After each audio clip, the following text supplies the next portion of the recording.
Hello students, চলো তাহলে শুরু করা যাক আমাদের বোর্ড বুস্টারের ফার্স্ট ক্লাস পিডব্লিউ বাংলার প্ল্যাটফর্মে। সেটা হচ্ছে আজকের প্রথম টপিক। আজকে আমরা হিস্ট্রি দিয়ে শুরু করছি, সেটা হচ্ছে ইতিহাসের ধারণা, আইডিয়াস অফ হিস্ট্রি। ঠিক আছে, আইডিয়াস অফ হিস্ট্রি। তো ক্লাস শুরু করার আগে সকলকে একটা কথা বলি যে তোরা যারা ইতিহাস এবং ভূগোল এই বিষয়গুলোকে অত্যন্ত ভয়ের সাথে চলিস, আজকে আমরা বোর্ড বুস্টার শুরু করছি মানে ক্লাস শুরু করছি মানে আমরা সবাই এক্সপেক্ট করব তোদের থেকে যে যেরকম যেরকম বলবো প্রথম থেকে একসাথে চলবি। যাদের ব্যাকলগ আছে, যাদের ব্যাকলগ নেই, যারা রিভিশন করছো, যারা উড়ানে ছিলে, যারা উড়ানে ছিলে না, সকলে আমরা এই ক্লাস থেকে একদম নতুন করে শুরু করব, নতুন উদ্যমে একেবারে ফুল অন জোশে মাধ্যমিকের জন্য এগিয়ে যাব এবং মাধ্যমিকে আমাদের আর যাতে এই বিষয়গুলোতে কোনো রকম ভীতি না থাকে এটা ধরে আমরা চলবো। ঠিক আছে, এবার আইডিয়াস অফ হিস্ট্রি চ্যাপ্টারটার পড়ানোর উদ্দেশ্য কি, যেটা মোস্ট অফ দ্য স্টুডেন্টসের ভালো লাগে না, যে অনেকটা ইনফরমেটিভ। আজকে আমরা যেটাতে যাব সেটা হচ্ছে গোটা চ্যাপ্টারটা সম্পর্কে একটা ধারণা দেওয়া, এবং সেই ধারণাটা হচ্ছে কি একবার করে পুরো জিনিস যা তোরা এতদিন পড়ে এসেছিস তার রিভিশন। যারা উড়ানে ছিলি তারা তো অলরেডি পড়েছিস, তারপরেও অনেকের অনেক সমস্যা রয়েছে। এবার যেন শুনি যে না, আর সমস্যা নেই, এবারে সব সমস্যা ক্লিয়ার হয়ে গেছে, আমরা পারবো। দেখ, ইতিহাস কেন আমরা পড়বো, প্রথম ক্লাসেই প্রথম এই কথাটা বলে শুরু করি যে ইতিহাস পড়ার কি কোনো প্রয়োজনীয়তা আছে, এগুলো জানার কি কোনো প্রয়োজনীয়তা আছে, কেন আমরা ইতিহাস পড়বো। পুরো ক্লাসটা যখন তোরা শুনবি একদম এনার্জি নিয়ে ফার্স্ট টু লাস্ট কিন্তু আমার সাথে থাকতে হবে, একদম মনে করবি যে লাইভে রয়েছি সেরকম ভাবে থাকতে হবে, সেরকম ভাবে পার্টিসিপেট করতে হবে এবং শুনতে হবে। একদম কনসেন্ট্রেশন ল্যাক করলে চলবে না, সামনে যেন বইটাও থাকে। ইতিহাস কেন আমরা পড়বো, নাম্বার 1 পয়েন্ট, ইতিহাস পড়া এই কারণে জরুরি যে ইতিহাস থেকে যাবতীয় বিজ্ঞানের উৎপত্তি কোথায়, কিভাবে, তার সোর্স ইতিহাস থেকে জানতে পারি। চলচ্চিত্র থেকে শুরু করে খেলাধুলা, পোশাক, খাদ্য, সমস্ত কিছুর একটা ইতিহাস রয়েছে। How interesting, isn't it interesting, don't you feel? এটা সত্যিই খুব ইন্টারেস্টিং একটা ম্যাটার যে সব কিছুর পিছনে ইতিহাস আছে। যেমন তোর পরিবারের একটা ইতিহাস আছে, মাঝে মাঝে তুই জানতে চাস যে আচ্ছা দিদা বলো তো তোমাদের ছোটবেলায় কি হয়েছিল। আচ্ছা তোমাদের অনেক সময় এমন বাড়িতে বয়স্ক কাউকে পাই যে এক সময় হয়তো তাদের মুখ থেকে আমরা অনেকে পার্টিশনের গল্প শুনেছি, ইতিহাসের নানান ঘটনাবলীর গল্প শুনেছি, তারা হয়তো একটা বিশেষ সময়ের সাক্ষ্য বহন করছেন। তো এবং শুধু তাই নয়, এটা যে ইন্টারেস্টিং তাই নয়, ইতিহাস আমাদের অনেক কিছু শেখায়। ইতিহাস আমাদের অতীতের ভুল থেকে নতুন করে ডিসিশন নিতে শেখায়, যেটা তোদের মাধ্যমিক পরীক্ষার্থীদের জন্য ইম্পর্টেন্ট, আগামী দিনেও ইম্পর্টেন্ট। এবং এমন অনেক মানুষকে বলতে পারি অ্যাডমিনিস্ট্রেশন থেকে বড় বড় পজিশনে বসে থাকা যারা ইতিহাস থেকে বিলং করেন। তাই জন্য আজ থেকে আর সাবজেক্টটাকে ইগনোর নয়, মন দিয়ে আমরা একসাথে বোর্ড বুস্টারে এগিয়ে যাব, যতটা ইন্টারেস্টিং তোদের জন্য করে তোলা যায়। তো আইডিয়াস অফ হিস্ট্রি থেকে শুরু করা যাক, ইতিহাসের ধারণা। প্রথম চ্যাপ্টার কি রয়েছে এখানে আমরা দেখি, কি আমরা ক্লিয়ার করব। এখানে এখানে আমাদের যেটা করতে হবে সেটা হচ্ছে, দেখো হ্যাঁ এই চ্যাপ্টারটার পার্টিকুলারলি তো আমাদের কোনো কিছু রিক্যাপে আমরা পাবো না, কারণ আগে কিছু করিনি, এটাই প্রথম। তো এখানে আমি বলি টপিক টু বি কভার। আজকে আমরা কি কি টপিক কভার করব, ঠিক আছে, topic to be cover. Recap যদি বলি তাহলে এই চ্যাপ্টারটারই, চ্যাপ্টার 1-এরই কিন্তু আরেকবার রিক্যাপে গিয়ে দেখছি আমরা, কারণ মোস্ট অফ দ্য স্টুডেন্টস তোরা পড়ে ফেলেছি সেই চ্যাপ্টারটা আগেই। আজকে আমরা কি টপিক কভার করব, টপিক টু বি কভার। কি কি আসছে আমাদের না, আমরা কভার করব প্রথমেই হচ্ছে নানান রকমের ইতিহাস, যে ইতিহাসের ধারণা কি, মানে ইতিহাসের গুরুত্বটা আরেকবার পড়ে নেব।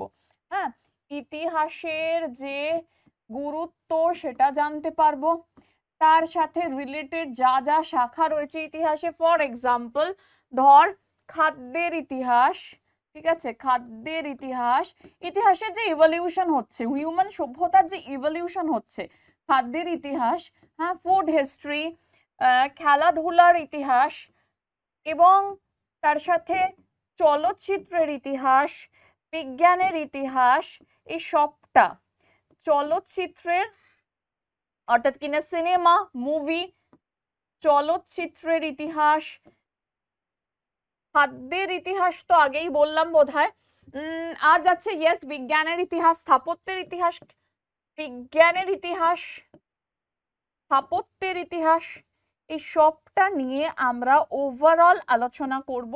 এবং এর যে আমাদের লাইভ সেশনটা থাকবে সেখানে এই আজকে যা যা পড়ছিস, আজকে যা যা জানছিস তার উপরে কিন্তু ইম্পর্টেন্ট সাজেস্টিভ প্রশ্ন উত্তর থাকবে, যেটাতে তোরা সামনাসামনি পার্টিসিপেটও করতে পারবি। তো চ্যাপ্টারটা তাহলে শুরু করা যাক, লেটস স্টার্ট। প্রথম আমাদের জন্য কি আছে দেখি। আচ্ছা, প্রথমে তো তোদের বলি আধুনিক ইতিহাস চর্চার বিষয়ে কয়েকটা কথা বলে নিই। হ্যাঁ, এটা দেখছি সামাজিক ইতিহাস লেখা রয়েছে, কিন্তু আমরা প্রথম যেটা পয়েন্টটা আমাদের জানতে হবে সেটা হচ্ছে ইতিহাস কি। ইতিহাস কি? ইতিহাস কি বলতে একটা সময় অবধি বাচ্চারা ইতিহাস মানেই বলে উঠতো, ও ইতিহাস সে তো নানান সালের ব্যাপার, নানান রাজাদের ইতিহাস, নানান বংশ, হ্যাঁ সেই সবকিছু ইতিহাসের সাথে জুড়ে রয়েছে। ইতিহাস একটা মানে ইতিহাস মানেই তার সাথে পুরাতন কিছু জড়িত, যে পুরাতন দিনের কথা, সেটাই হচ্ছে ইতিহাস, তাই নয় কি? এটা ছিল ইতিহাসের বেসিক কনসেপ্ট, যে ইতিহাস কি না, ইতিহাস হচ্ছে যা কিছু পুরাতন, যা কিছু অতীতে ঘটে গেছে সেইগুলো। এখন আধুনিক ইতিহাস চর্চার কিন্তু কয়েকটা বিশেষ বৈশিষ্ট্য রয়েছে। আধুনিক কালে যদি দেখি তাহলে আধুনিক ইতিহাস চর্চার এই বৈশিষ্ট্যের মধ্যেই কিন্তু এসে যাচ্ছে সামাজিক ইতিহাস। আধুনিক ইতিহাস চর্চার যে বৈশিষ্ট্য তার মধ্যে তোর পাচ্ছিস সামাজিক ইতিহাস। তোরা মোস্ট অফ দ্য স্টুডেন্টস কি করিস জানিস তো, ইতিহাসটাকে খুব বোরিং লাগে, তার কারণ কোনোদিন ভালো করে এইভাবে শুনিসনি, কোনোদিন ভালো করে বোঝার চেষ্টাই করিসনি। যে হ্যাঁ স্কুলে হয়তো কোথাও পড়ানো হচ্ছে, রিডিং পড়ছিস, তো তার মধ্যে বোর ফিল করছিস, কখনো বাড়িতে পড়তে পড়তে ওরে বাবা এত লেন্দি ঘুম পেয়ে যাচ্ছে, কিন্তু বিষয়বস্তুটার ভেতরে ঢুকে কখনো দেখিসনি, তাই জন্য ইন্টারেস্ট পাসনি। তো আজ থেকে আমরা সেটা আর করবো না, এই হ্যাবিটটা ছেড়ে দেবো, ছেড়ে দিয়ে আমরা কিন্তু কনসেন্ট্রেট করব, পুরো বিষয়টা জানবো, ঠিক আছে? ইতিহাসের আলোচনার বিষয়বস্তু সুদূর অতীত, যার অনেক চিহ্ন কিন্তু আজকে নেই, বিলুপ্ত হয়ে গেছে। তাহলে আধুনিক ইতিহাস চর্চার মূল যে বিষয়টা হয় সেখানে উপাদান একটা গুরুত্বপূর্ণ ম্যাটার হিসেবে কাজ করে। উপাদান, যে এই যে বিলুপ্ত হয়ে যাওয়া জিনিসগুলো, এগুলো নানান উপাদানের মাধ্যমে খুঁজে বার করা। যেমন ধর প্রত্নতাত্ত্বিক, হ্যাঁ প্রত্নতাত্ত্বিক উপাদান, দাঁড়া সরি, হ্যাঁ একটু ঠিক করে নিয়ে এটা বলি, প্রত্নতাত্ত্বিক উপাদান মানে আর্কিওলজিক্যাল যে সোর্স গুলো রয়েছে। তাছাড়া রয়েছে কি, প্রত্নতাত্ত্বিক উপাদান ছাড়া হচ্ছে লিখিত যে ইতিহাস, লেখার যে ইতিহাস, মানে সাহিত্যিক উপাদান, তার মধ্যে যা যা রয়েছে সাহিত্যিক উপাদান, রাইট? তো এই জিনিসগুলোতে কিন্তু আমরা ফোকাস করব, এটা আধুনিক ইতিহাস চর্চার একটা বিশেষ দিক। উপাদান ছাড়া কিন্তু ইতিহাস হয় না। আমরা সকলে জানি যে ইতিহাসের জনক কে, ইতিহাসের জনক আমরা কাকে বলি? হেরোডোটাসকে, তাই নয় কি? ইতিহাসের জনক হেরোডোটাস, কিন্তু প্রাচীন যে ইতিহাস, সেই ইতিহাসকে আদৌ ইতিহাস বলতে পারি নাকি তা শুধুই কয়েকটা লেখা, কয়েকটা ইনফরমেশন? কিন্তু আজকের ইতিহাস যদি আমরা দেখি তা কিন্তু আর শুধু কয়েকটা লেখা নয়, তাহলে তো সেটা লিটারেচার হয়ে যাবে। লিটারেচারের সাথে পার্থক্য কোথায়? লিটারেচারের সাথে তো এটাই পার্থক্য যে এখানে আমাদের সঠিক আধুনিক ইতিহাসে উপাদান লাগবে, প্রত্নতাত্ত্বিক সাহিত্যিক উপাদান, যা যা বিক্ষিপ্ত, যা আমরা আনতে পারছি না, যা আমরা জানতে পারছি না, সেটাকে এক জায়গায় করে আনা। হ্যাঁ, একটা যে মানে অতীতের অনুসন্ধানকে বৈজ্ঞানিক ভাবে করা, যে অতীতের যে অনুসন্ধান করছি সেটা যাতে বৈজ্ঞানিক উপায়ে হয়, বৈজ্ঞানিক উপায়ে অতীতের অনুসন্ধান। তোরা যারা ভাবছিস is it possible history and science they are related to each other, of course why not? তোরা একবার ভাব যে প্রত্নতত্ত্ববিদরা কিভাবে জানতে পারে এটা এত বছরের পুরনো। হ্যাঁ, মিলিয়ন ইয়ার্স ago, MYA হিস্ট্রিতে একটা কথা রয়েছে, MYA which is million year ago, ঠিক আছে? তারপরে হচ্ছে বিলিয়ন ইয়ার ago, তো এগুলো কি এই এত দিনের পুরনো জানতে পারে কি করে? তাতে তো সায়েন্স রয়েছে রে। কার্বন 14 ডেটিং থেকে নানান পদ্ধতি এখানে ব্যবহার করা হচ্ছে, তাই না? তাহলে দেখ বিভিন্ন উপাদান এরা ব্যবহার করেছে, হ্যাঁ, ইতিহাস রচনা করতে গিয়ে। এবং এখানে একটা পয়েন্ট গুরুত্বপূর্ণ রয়েছে, বিংশ শতাব্দীর গোড়ায় ফরাসি অ্যানাল ঐতিহাসিক গোষ্ঠীর মার্ক ব্লক ইতিহাস রচনা করতে গিয়ে তিনি কিন্তু নানান উপাদান ব্যবহার করছেন। সেখানে উঠে আসছে কিছু আঞ্চলিক নাম, কিছু মানুষের শোনা জনশ্রুতি, কিছু মানচিত্র, কৃষিতে ব্যবহৃত উপকরণ, সেগুলোকে উনি সোর্স হিসেবে ব্যবহার করছেন। তখন থেকে সামাজিক ইতিহাস বিষয়টা গুরুত্বপূর্ণ। এবং আধুনিক ইতিহাস চর্চার আরেকটা দিক আছে, আধুনিক ইতিহাস চর্চায় কিন্তু শুধু রাজা রাজরারা নয়, বরং এখানে মানুষ গুরুত্ব পাচ্ছে, এখানে তোর প্রশাসন গুরুত্ব পাচ্ছে, মানুষ গুরুত্ব পাচ্ছে, প্রশাসন গুরুত্ব পাচ্ছে, তার সাথে হচ্ছে রাজনীতি গুরুত্ব পাচ্ছে, রাজনীতিও এর একটা পার্ট। মানে এখানে একটা জিনিস দেখ, এই জায়গায় এসে হিস্ট্রির সাথে শুধু সায়েন্সই নয়, হিস্ট্রির সাথে কিন্তু পলিটিক্যাল সায়েন্স, পলিটিক্স, সোসাইটি, সমাজ বিজ্ঞান, তোরা হয়তো জানবি যে সোশিওলজি কিন্তু একটা ডিফারেন্ট অ্যাসপেক্ট, ডিফারেন্ট সাবজেক্ট, সমস্ত কিছু মিলেমিশে যাচ্ছে ইতিহাসের সাথে। এবং বিংশ শতাব্দীর গোড়া থেকে এই বিষয়গুলো গুরুত্ব পেতে শুরু করে। ফরাসি সামন্ততন্ত্রের ইতিহাস রচনা করছিলেন এই যে ঐতিহাসিকের নাম দিয়েছে আনাল গোষ্ঠীর ঐতিহাসিক মার্ক ব্লক, ইনি হচ্ছেন ফরাসি মানে ফ্রান্স দেশের সামন্ততন্ত্র সম্পর্কে আলোচনা করছিলেন। এই সামন্ততন্ত্র সম্পর্কে আলোচনা করতে গিয়ে, সামন্ততন্ত্র হচ্ছে ফিউডাল সিস্টেম যেটা অতীতে ছিল। সামন্তরা অনেকটা বলতে পারো বড় সম্রাটের অধীনে যারা বড় বড় রাজার মতন ছিলেন, অনেকখানি জমি ছিল, তাদের নিজেদের ম্যানর হাউস ছিল, কৃষকদের সেখানে দিয়ে চাষ করাতেন, তাদের নিজস্ব সৈন্যবাহিনী ছিল। সেই সমস্ত সামন্ত প্রভুদের ইতিহাস রচনা করতে গিয়ে সেখানে তিনি জনশ্রুতি, কিছু সেই সময়কার জনশ্রুতি, মানুষের বলে যাওয়া কথা, কিছু লোকগাথা, মানচিত্র, এগুলো ব্যবহার করেন। কৃষিতে ব্যবহৃত কিছু উপাদান, কিছু টুলস ব্যবহার করেন। এটা হচ্ছে সামাজিক ইতিহাসের দিক প্রথম তুলে আসে। প্রথম যে সমাজ ও ইতিহাসের অংশ, সেই বিষয়গুলো এখান থেকে চলে আসে। এবং এখন কিন্তু সামাজিক ইতিহাসে কি কি নিয়ে আর আলোচনা হয়? মানুষের মৌলিক অধিকার, মানুষের মৌলিক অধিকার নিয়ে সেখানে আলোচনা হয়। মৌলিক অধিকার কি, নাগরিক অধিকার কি, এগুলো এর একটা পার্ট। অর্থাৎ পলিটিক্যাল সায়েন্সও এর একটা গুরুত্বপূর্ণ পার্ট হয়ে গেছে সামাজিক ইতিহাস চর্চার। আশা করি বোঝাতে পেরেছি এইটুকু। বেসিকটা খুব ভালো করে বললাম যাতে তোরা কোটাটা আমরা যতটা এগোবো বুঝতে পারিস, তাই তো? তো চলো লেটস সি এরপরে আমাদের কি আছে।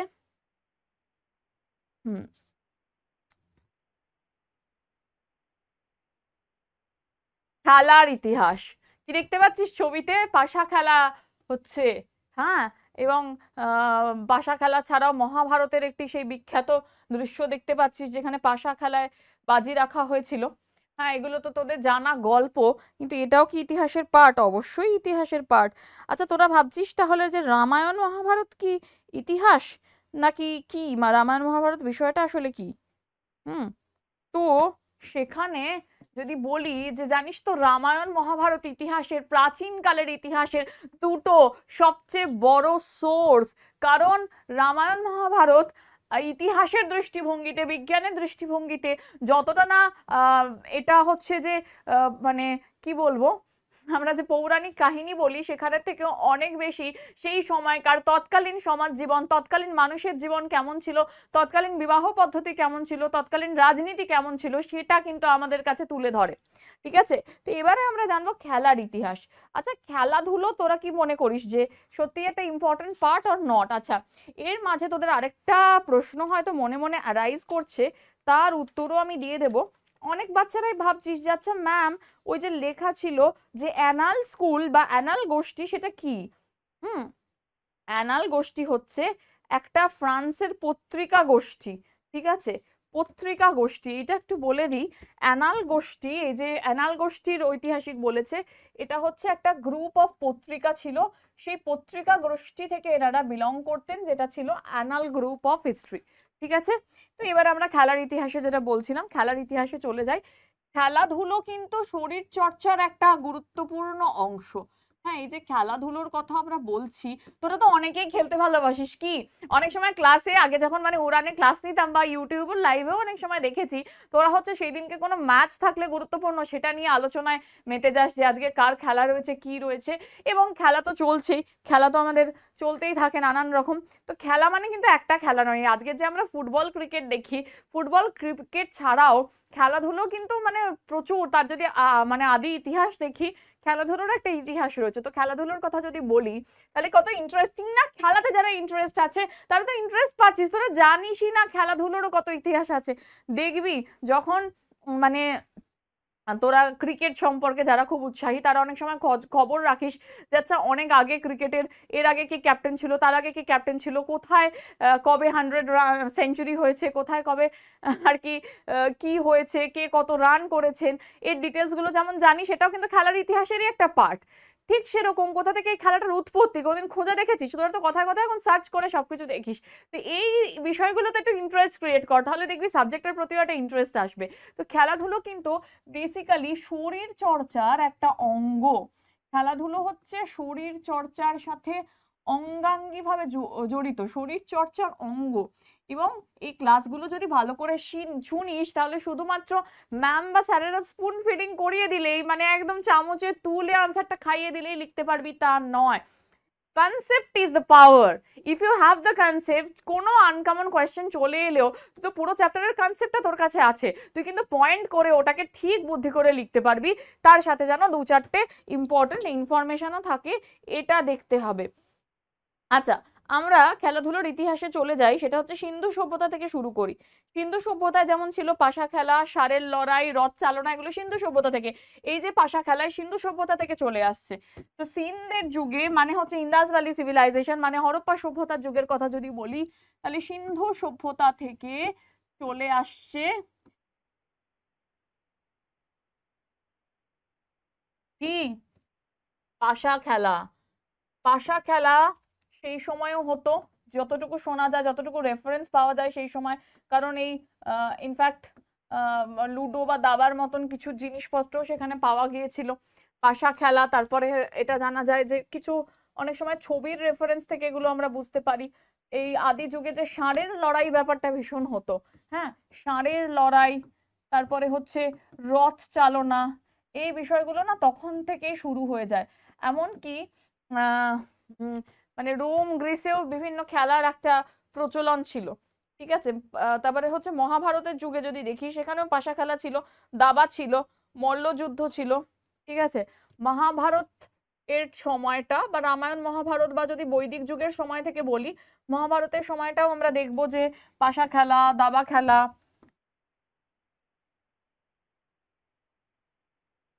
মল্লযুদ্ধ, একজনের সাথে আরেকজনের যে মল্লযুদ্ধ হচ্ছে, তারপরে মানে পশু পাখি নানান রকম খেলা দেখানো, এগুলো কিন্তু পার্ট ছিল সমাজের। এগুলো কি ছিল? বিনোদনের মাধ্যম ছিল খেলা। সেই সময় বিনোদনের একটা মূল মাধ্যম ছিল খেলা। মহাভারতের যুগে খেলাটাকে আমরা ভীষণভাবে দেখেছি প্রাসঙ্গিক, সমাজের একটা পার্ট, বিনোদনের একটা মাধ্যম, রাজনীতির একটা পার্ট। হ্যাঁ, তারপরে যদি দেখি পরের যুগেও, তাহলে হচ্ছে তোর যেমন ধর আমি যদি সুলতানি এজের কথাও বলি, তার একটু পরেও চলে আসি, সুলতানি মুঘল যুগে এইসব তো ছিলই, এর সাথে সাথে আমি অ্যাড করব চৌঘান বা পোলো। পোলো বা হচ্ছে চৌঘান, চৌঘান। তো এই চৌঘান বা পোলোর কথাটা আরো কেন অ্যাড করলাম, এটা হচ্ছে ঘোড়ার পিঠে বসে খেলা হতো। হ্যাঁ, ঘোড়ার পিঠে বসে খেলতো। এবার ঘোড়ার পিঠ থেকে পড়ে মারা গিয়েছিলেন এই চৌঘান বা পোলো খেলতে গিয়ে কুতুবুদ্দিন আইবক। খুব কম তাড়াতাড়ি তিনি মারা যান, দেখবি তিনি সম্রাট হন, তার কিছুদিনের মধ্যেই মারা যান। তো এই সবকটাই কিন্তু চিরকাল বরাবর আমাদের পার্ট ছিল। এমনকি স্বামী বিবেকানন্দ তো সবসময় বলেছিলেন যে শরীর চর্চা বা খেলাধুলো এটা কতটা গুরুত্বপূর্ণ সেটা তিনি বারবার বলেছেন। তো খেলাধুলো করতে যাদের মানা করি, একদম নয়, নিশ্চয়ই তোরা খেলবি। রোমেও যদি দেখি, দেখ রোমে ছিল বক্সিং ছিল, তারপর তোর কুস্তি আর কি, যেটা কুস্তি, লম্ফন, রথের দৌড়, এগুলো হতো। রোমে কিন্তু একটা খুব বাজে খেলা ছিল জানিস তো, রোমে তোরা শুনে থাকবি যে কৃতদাস ও পশুর মধ্যে লড়াই, ছেড়ে দেওয়া হতো পশুর সামনে, পশুর মধ্যে লড়াই। তো খুব মানে ইনহিউম্যান একটা খেলা বলতে পারিস। এটার একটা বিশেষ নাম ছিল, সেই নামটা হচ্ছে কি বলতো, পড়েছিস তো সবার প্রায় পড়া, গ্ল্যাডিয়েটার্স।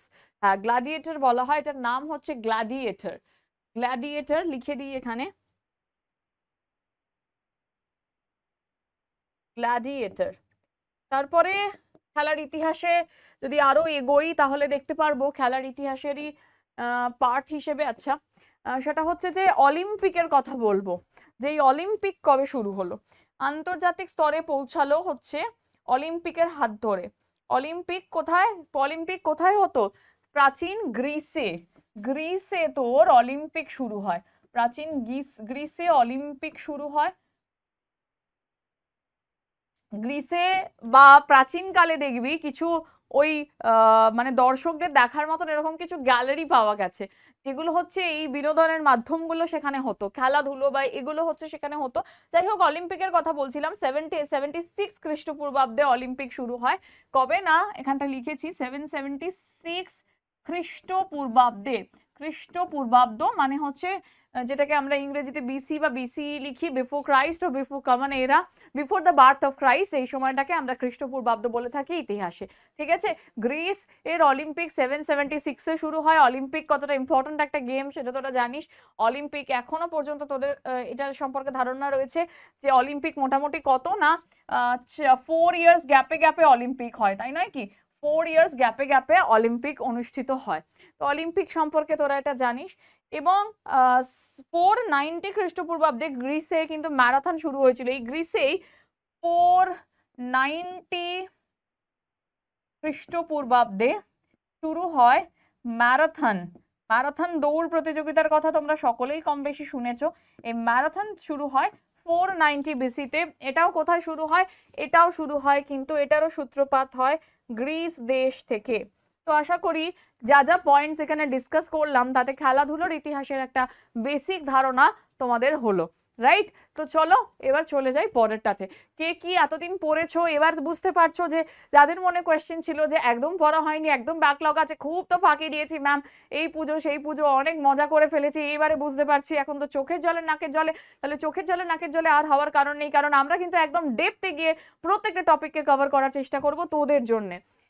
শিল্প চর্চার ইতিহাস। শিল্প, বৈদিক যুগে দেখা যেত শিল্প কাদের বলে, তোরা অনেকেই শিল্পকে ভালোবাসিস, তোরা অনেকেই, অনেকের মধ্যে একটা আর্টিস্টিক সত্তা আছে, হয়তোবা তোদের মধ্যেই পরে পাবো কাউকে বড় গায়ক হিসেবে, কাউকে বড় কবি হিসেবে, কাউকে আবার অন্য কোনো হতে পারে যে পেইন্টিং, পরবর্তীকালে আর্ট নিয়ে পড়াশোনা করলি, পেইন্টিং বা হয়তো স্থাপত্যের কোনো ফর্মে বিশেষ কোনো সিগনেচার রাখলি, হতেই পারে কোনো বড় মিউজিশিয়ান হলি, হয়তোবা অনলাইনে থাকার দরুন হয়তো তখন তোদের ওরমভাবে চিনতে পারবো না, তোরা এসে কখনো বলবি ম্যাম মনে আছে আপনি একদিন ক্লাসে বলেছিলেন কিন্তু ব্যাচে অনলাইন প্ল্যাটফর্মে, তখন মনে পড়ে যাবে এবং এই দিনগুলোকে মিস করব।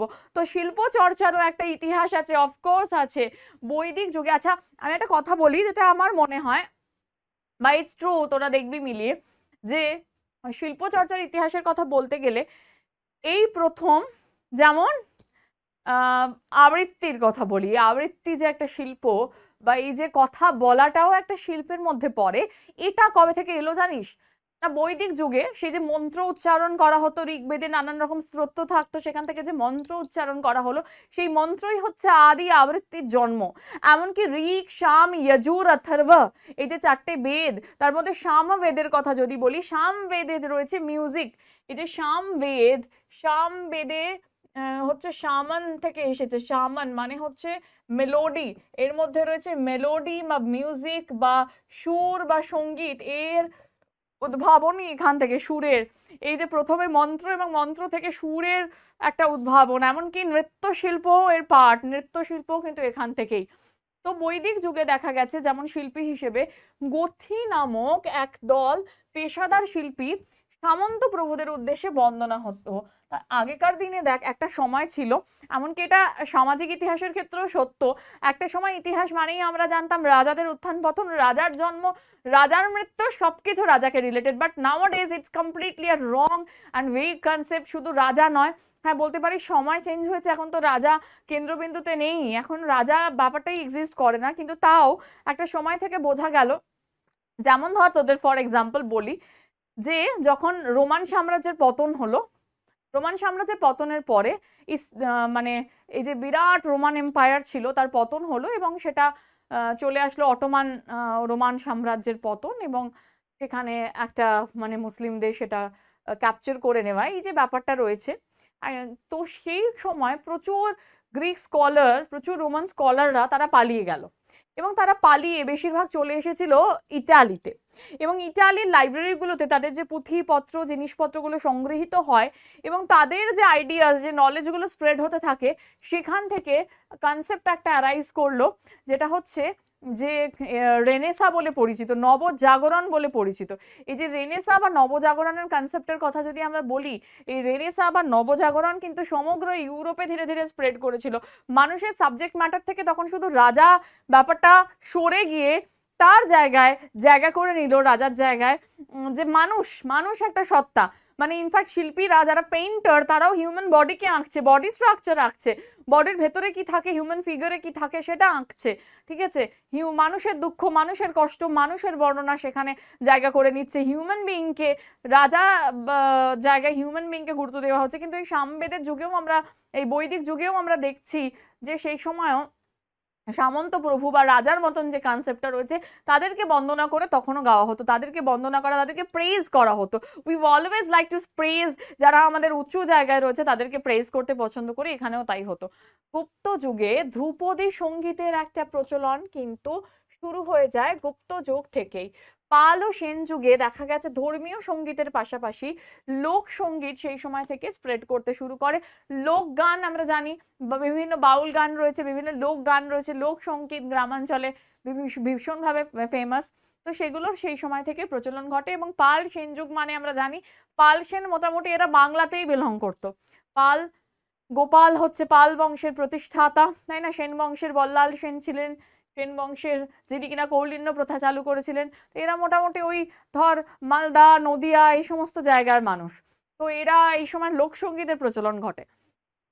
এবার যদি দেখি আমরা সুফিজম বা ভক্তিজমের কথা বলি, সুফি কি? সুফি হচ্ছে ইসলামের মধ্যে একটা বলতে পারিস এটা ইসলামের পার্ট, এরা ইসলাম ধর্মের মধ্যে থেকে এটা শুদ্ধিকরণ ইসলাম ধর্মের।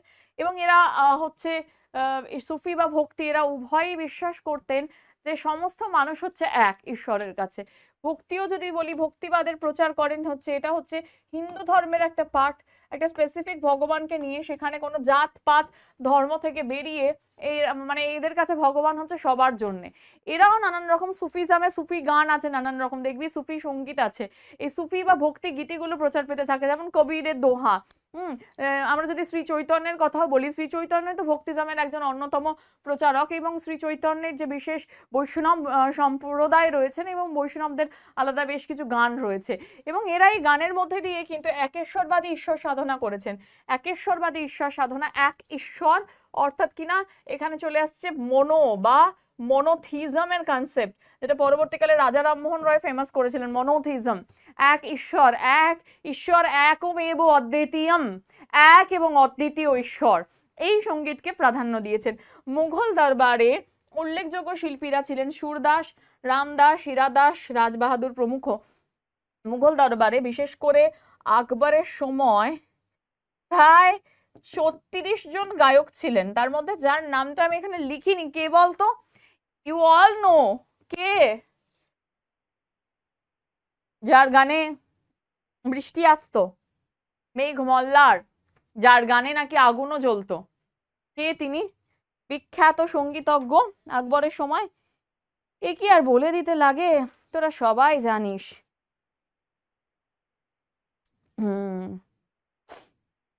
আর সময় দেবো না, এতক্ষণে বোধহয় তোরা লিখে জানিয়েও দিয়েছিস। মিয়া তানসেন, তাই না? মিয়া তানসেন, মিয়া তানসেন। এবং এই যুগগুলোর সাথে সাথে কিন্তু খাদ্যের ইতিহাসেরও একটা ডেভেলপমেন্ট ঘটছে, খাদ্যের ইতিহাসেও একটা চেঞ্জ হচ্ছে এর সাথে সাথে। আচ্ছা, তো আকবরের সময় ছিলেন মিয়া তানসেন। তো মিয়া তানসেন হচ্ছে আকবরের দরবারে আসেন। তার আগে একজন হিন্দু রাজা দরবারে তিনি ছিলেন, যার নাম রাজা রামচন্দ্র বলে একজন রাজা। সেখান থেকে মিয়া তানসেন এখানে আসেন। ইনফ্যাক্ট এই যে তানসেন বা মিয়া তানসেন, এই নামটা কিন্তু আকবরেরই দেওয়া। তার আগে ভাবছিস যে তাহলে তানসেনের আরেকটা কি নাম ছিল, তোদেরও তো কত নামে ডাকা হয় তাই না, তাহলে তানসেনের কি নাম ছিল? ঠিক আছে, সেটাও বলে দিচ্ছি, কোনো ব্যাপার না। অনেকে হয়তো জানিসই অলরেডি, কারণ চ্যাপ্টারগুলো হয়ে গেছে। যারা জানিস না তাদের জন্য একটু বলে দিই, সেটা হচ্ছে রামতনু। হ্যাঁ, রামতনু পান্ডে। রামতনু পান্ডে ছিল তানসেনের অরিজিনাল নেম। এইখানটায় লিখে দিই তাহলে, রামতনু পান্ডে তানসেনের অরিজিনাল নাম। ভাবা যায় একটা মানুষ গানের মধ্যে বৃষ্টি আনতে পারতো? আচ্ছা, তোরা অনেকে ভাবছিস যে আচ্ছা এইসব তো গাঁজাখড়ি গল্প, এসব কি বাস্তবে সত্যি হয় নাকি?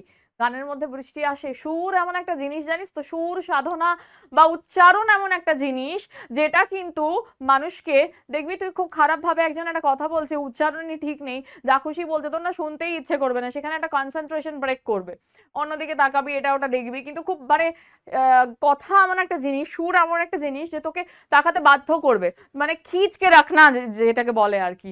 তো সুর এমন একটা জিনিস, আজকে তো আমরা প্রকৃতি থেকে অনেক দূরে বাস করি, একটা সময় প্রকৃতির কিন্তু খুব কাছে ছিলাম, প্রকৃতিকে ডিরেক্ট অ্যাট্রাক্ট করতে পারতো। মানে এমনকি শব্দ ব্রহ্ম বলে একটা কথা রয়েছে, আদি যুগ থেকে চলে আসছে, ব্রহ্মের সাথে কানেক্ট করতে পারে শব্দ। এই যে ওম আমরা কেন উচ্চারণ করি, ওমের মধ্যে কি আছে, এই যে ওম ব্যাপারটা, এটাও কোথাও একটা ব্রহ্মের কাছে পৌঁছচ্ছে। এগুলো বেদের যুগ থেকে বিশ্বাস করা হতো।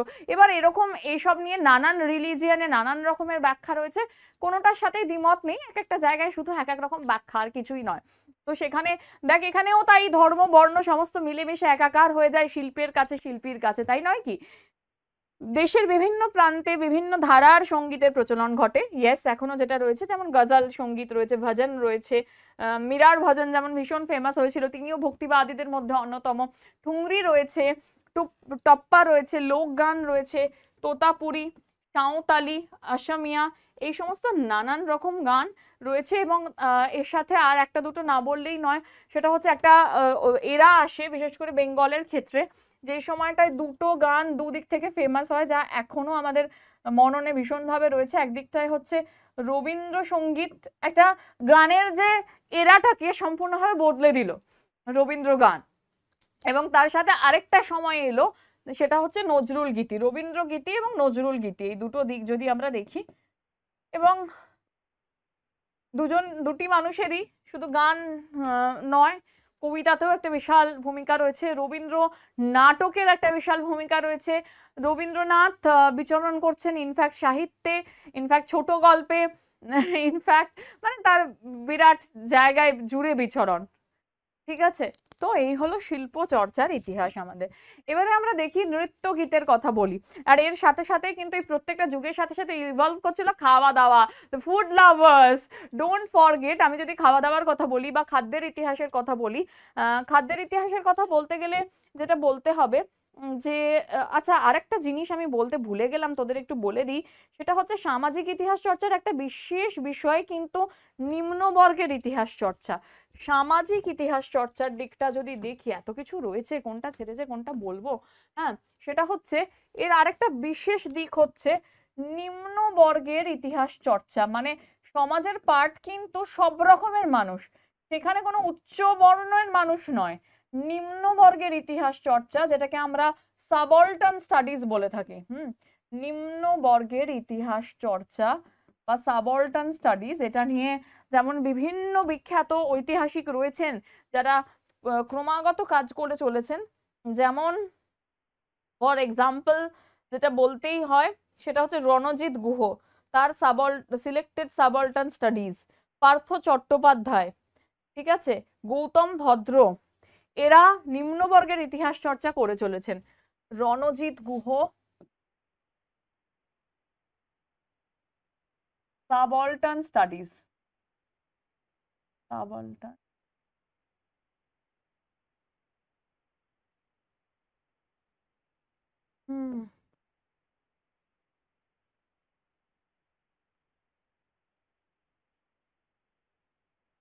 লিখি, এবার ভিতরে তো ইয়ে হয়ে গেছিল।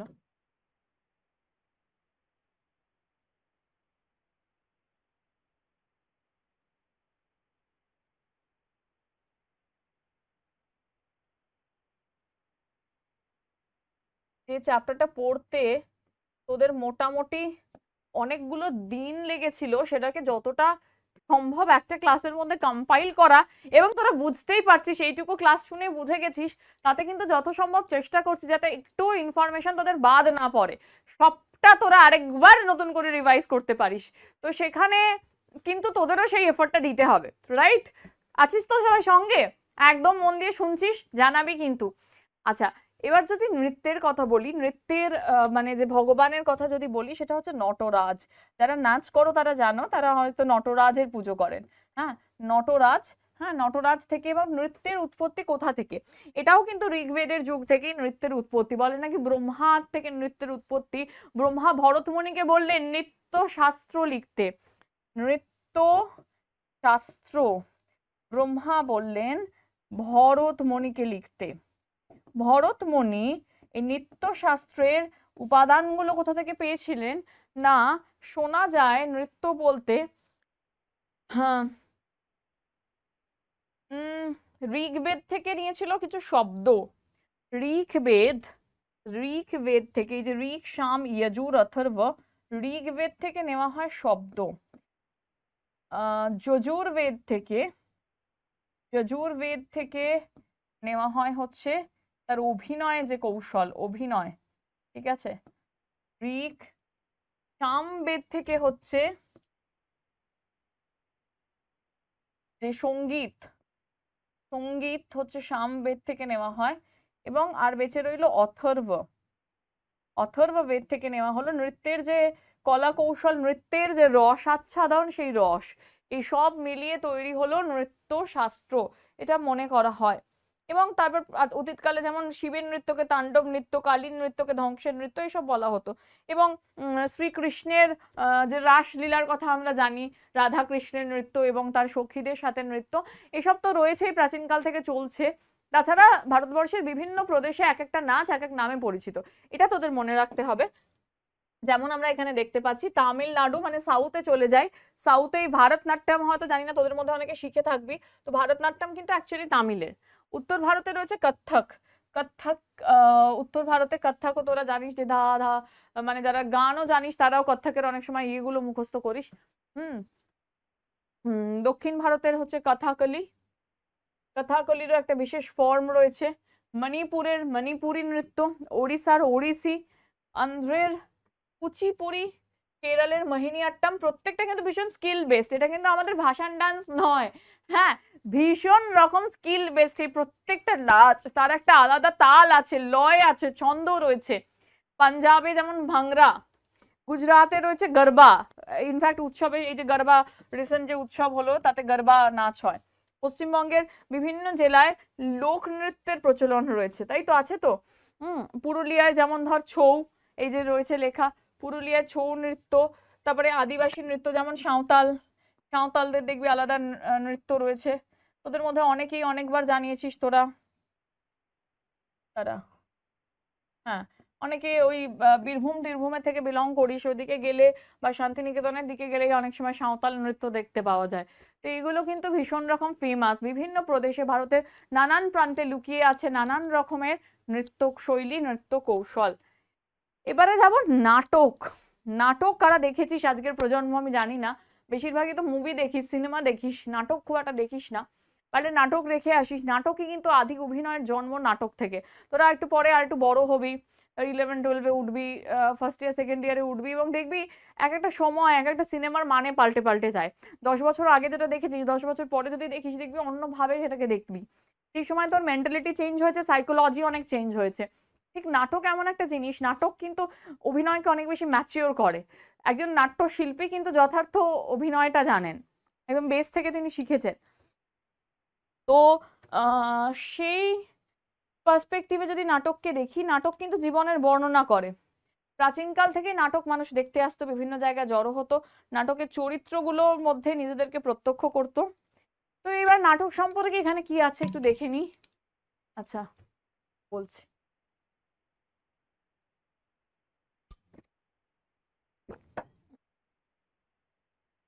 দেখ, সরি, হেরাসিম স্টেপানোভিচ লেবেডভ। কি বলছে? Herasim Stepanovich লেবেডভ।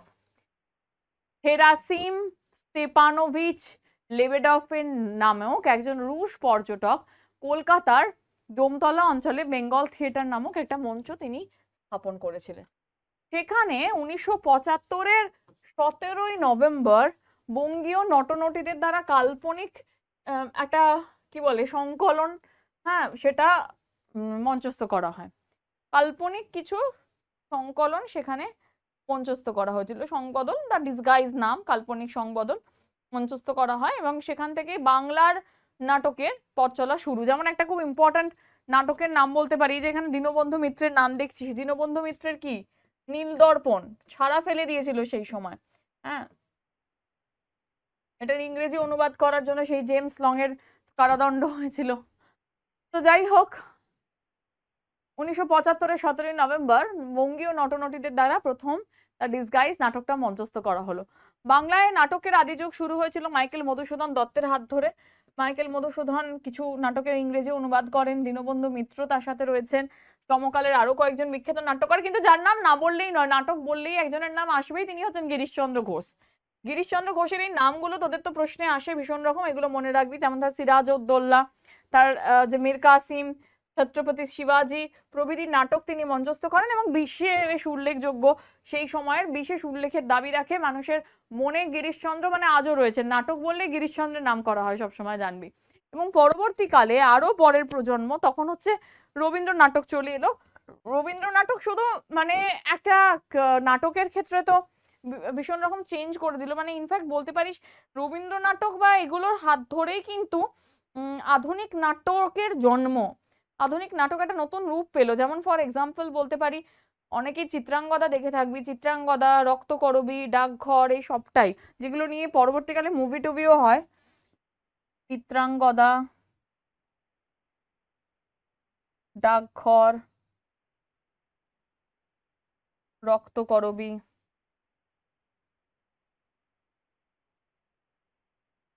এরকম অসংখ্য আছে, আমি দু একটা নাম বললাম, ইত্যাদি। এই অর্জুন চিত্রাঙ্গদা, ঠিক আছে, চিত্রাঙ্গদা যে কিনা অনেকটা পুরুষশালী ছিল এবং পরবর্তীকালে নারীর রূপ পেতে চায়, সেই চিত্রাঙ্গদার গল্প। ডাকঘর অনেকেই জানিস, রক্তকরবী, এবং এমন অসংখ্য নাটক আছে, এমন অসংখ্য সৃষ্টি তার আছে। হ্যাঁ, বর্তমানকালের কথা যদি বলি, এই যে ব্রাত্য বসু সম্পাদিত ব্রাত্যজন নাট্যপত্র আমাদের সকলের দৃষ্টি আকর্ষণ করে। উৎপল দত্ত, যার নাম নাটকে বিশেষভাবে ফেমাস, উৎপল দত্তের টিনের তরোয়াল, তারপরে হচ্ছে ফেরারি ফৌজ, কল্লোল, ব্যারিকেড, এগুলো মানুষকে ভীষণভাবে টাচ করেছিল সেই সময়। উৎপল দত্তের foundation for international theatre studies, এর যে মেন মুখপত্র, মানে যার মাধ্যমে এই সংস্থার সবকিছু লেখা হতো বা দেখানো হতো, মঞ্চস্থ করা হতো, সেগুলোটা হচ্ছে বলা হয় এপিক থিয়েটার। তো এপিক থিয়েটারে হচ্ছে তোর যেটা প্রকাশিত হয়, যেগুলো লেখা হয়, সেগুলোর মধ্যে হচ্ছে কবি, বিভিন্ন প্রাবন্ধিক, বিভিন্ন চলচ্চিত্রকারের নানান লেখা সেখানে দেখানো হয়। ঐতিহাসিক শিল্প, সমালোচক, নাট্যকারদের প্রবন্ধ, একদম মানে সেখানে সমালোচনাও রয়েছে। মানে নাটকের পার্ট কিন্তু শুধু যে কিছু নাটক লেখা, কিছু সংলাপ লেখা তা নয়, এমনকি বিভিন্ন নাট্যকারদের সমালোচনা, বিভিন্ন কবির লেখা, প্রাবন্ধিকের লেখা, সেটাও কিন্তু সেখানে জায়গা পায়, রাইট? তো এখানে আমরা একটা দুটো ইনফরমেশন পেলাম, সেটা হচ্ছে ব্রাত্য বসু সম্পাদিত কি ব্রাত্যজন নাট্যপত্র। আর উৎপল দত্তের কয়েকটা মনে রাখতে হবে। টিনের তরোয়ালটা যেমন এখানে তোদের জন্য ভেরি ভেরি ইম্পর্টেন্ট, অনেক সময় অনেক প্রশ্নে এসেছে টিনের তরোয়াল, ঠিক আছে? তাহলে যেমন আমরা গল্প পড়ছি, গল্পের সাথে সাথেও কিন্তু কিছু ইনফরমেশনকে মাথায় রাখতে হবে। একটা স্পেসিফিক কোয়েশ্চেন এলে তার গল্পের আধারে যেমন আমরা লিখতে পারবো তার গুরুত্ব কি, তার সাথে কিন্তু কয়েকটা পয়েন্টসও, ইম্পর্টেন্ট পয়েন্টস আমরা সেখানে নোট করতে পারবো, ইম্পর্টেন্ট পয়েন্টস আমরা ঢুকিয়ে দিতে পারবো, যাতে একটা গোটা আনসার আমাদের দাঁড়ায়। হ্যাঁ, আমরা এবার কোয়েশ্চেন আনসারের ক্লাসে তো বড় কোয়েশ্চেন কিছু করবোই, কিন্তু দেখ একটা চ্যাপ্টার থেকে এমন একটা আনপ্রেডিক্টেবল কোয়েশ্চেন এক বছর এসে গেল যে আমি সেটা কিছু জানি না, কিন্তু যখন আমার ওই যে বারবার বলি কনসেপ্ট ইজ পাওয়ার, কনসেপ্টটা যখন আমার পুরো আছে, তখন কিন্তু আমি ইনফরমেশন আর কনসেপ্ট মিলিয়ে একটা বেশ লিখে আসতে পারবো, আমাকে কিছু ছেড়ে আসতে হবে না, এটা মাথায় রাখতে হবে। চলচ্চিত্র মানে মুভি, সিনেমা, ওদের পছন্দের জায়গা। তো চলচ্চিত্র, এই চলচ্চিত্র আসলে কি? ছবি তুলতে ভালো লাগে না আমাদের? খিচিক খিচিক খিচিক যেখানে যা সেলফি ছবি, এখন তো মানে ছবি ছাড়া কিছু নেই। আমরা নিজের চোখে দেখি কম, আমরা মোবাইলকে দেখাই সবকিছু এরকম। মানে নিজে মানে একটা জিনিস আমি জানি না, আমার তো ভীষণ রকম হয়, আমার খুব মনে পড়ে যে আচ্ছা ছোটবেলায় এখানটায় গেছিলাম, এইরকম একটা দৃশ্য দেখেছিলাম, এরকম হয়েছিল। রাদার বড়বেলায়, যেটা 2 বছর 3 বছর আগে গেছি, অনেক সময় অনেক জায়গায় ভুলে যাই যে কি হয়েছিল, ছবি দেখে মনে পড়ে আরে হ্যাঁ এখানটা তো খুব সুন্দর ছিল। কারণ আমরা সেই মন দিয়ে দেখি না। এবার চলচ্চিত্র এমন একটা জিনিস এলো যে যখন ফটোগ্রাফি এলো, ফটোগ্রাফি আসার পরে বেশ কয়েকটা ফটোকে, বেশ কয়েকটা মানে সেটা চলচ্চিত্র, সেটা চলছে এবং সেটাতে বেশ কিছু দেখা যাচ্ছে। তখনও পর্যন্ত কিন্তু সবাক ব্যাপারটা, সাউন্ড, মানে এত পিকচার্স একটা ব্যাপার, এগুলো কিন্তু আসেনি। মানে যা চলচ্চিত্র হচ্ছে একটা জাস্ট কয়েকটা চিত্রের এডিশন। আমেরিকার বিজ্ঞানী এডিসন 1889-এ তার গবেষণাগারে প্রথম একটা চলমান চিত্রের প্রদর্শনী চালু করেন। চলমান চিত্রের প্রদর্শনী, যে চিত্রগুলো, ছবিগুলো পরপর পরপর চলছে। এই নামটা মনে রাখবি এখানে। লুই আর অগাস্ট লুমিয়ার হলেন আজকের চলচ্চিত্রের স্রষ্টা, আধুনিক চলচ্চিত্রের স্রষ্টা। মানে যে চলচ্চিত্র একটা প্রপার, যে একটার পর একটা ঘটনাবলীকে অ্যাটাচ করা, কম্পাইল করা, আজকের মানে আধুনিক এটা বলবো না যে হ্যাঁ আজকের মানে যেমন যেমন হয় এডিটিং থেকে কালার থেকে সবকিছু তখন হতো। মানে চলচ্চিত্র ব্যাপারটা স্টার্ট করলেন তার হাত ধরে আর কি। প্রথম গবেষণামূলক ভাবে হলো এডিসনের হাত ধরে, তারপর লুই আর অগাস্ট লুমিয়ের হচ্ছে চলচ্চিত্র বিষয়টা স্টার্ট করলেন। আচ্ছা এবার যাই আমরা, বাংলায় আসতে হবে, ভারতে আসতে হবে। তো 1898-এ দেখা যাচ্ছে হীরালাল সেন তার বায়োস্কোপ কোম্পানি রয়্যাল বায়োস্কোপ থেকে, বায়োস্কোপ বলা হতো না মুভিকে, সিনেমাকে, তো রয়্যাল বায়োস্কোপ থেকে প্রথম সিনেমা দেখাতে শুরু করেন। এই সিনেমা নিয়ে যেমন এক দুটো ভীষণ গুরুত্বপূর্ণ কোয়েশ্চেন রয়েছে। যেমন ধর 1919 খ্রিস্টাব্দে নির্বাক বাংলা ছবি হচ্ছে বিল্বমঙ্গল দেখানো হয়। তারপরে এসেছে মহাভারত, নল দময়ন্তী, বালিকা বধূ, এই সবগুলোই ছিল নির্বাক। এই কোয়েশ্চেনটা যেমন ভীষণ আসে যে প্রথম সবাক চলচ্চিত্র কোনটা? প্রথম সবাক চলচ্চিত্র হচ্ছে জামাই ষষ্ঠী। প্রথম সবাক চলচ্চিত্র 1931-এ, বা প্রথম সবাক চলচ্চিত্র জামাই ষষ্ঠী কবে শুরু হলো? 1931-এ। এটার হাত ধরে সবাক চলচ্চিত্রের মানে যেটাতে মানুষ বলছে, হাঁটছে, চলছে, সেই রকম সিনেমা সামনে এলো। মানুষের কথাটাও এবার থেকে শোনা যেতে শুরু করলো। শুধুই মূকাভিনয় বা এরকম মানে দেখিয়ে বুঝিয়ে অভিনয় নয়, সেই জায়গাটা থেকে বেরিয়ে এলো সবাক চলচ্চিত্র বা সবাক ছবি। বুঝতে পারছিস? একদম ক্লিয়ার, পরিষ্কার, ছবির মতন। চল নেক্সট চলে যাই। ভারতীয় চলচ্চিত্রের অন্যতম প্রাণ পুরুষের নাম কি? দাদা সাহেব ফালকে। দাদা সাহেব ফালকে পুরস্কার জানতিস? তিনি যে অ্যাকচুয়ালি একজন মানুষ, সেটা কি জানতিস? অবশ্যই।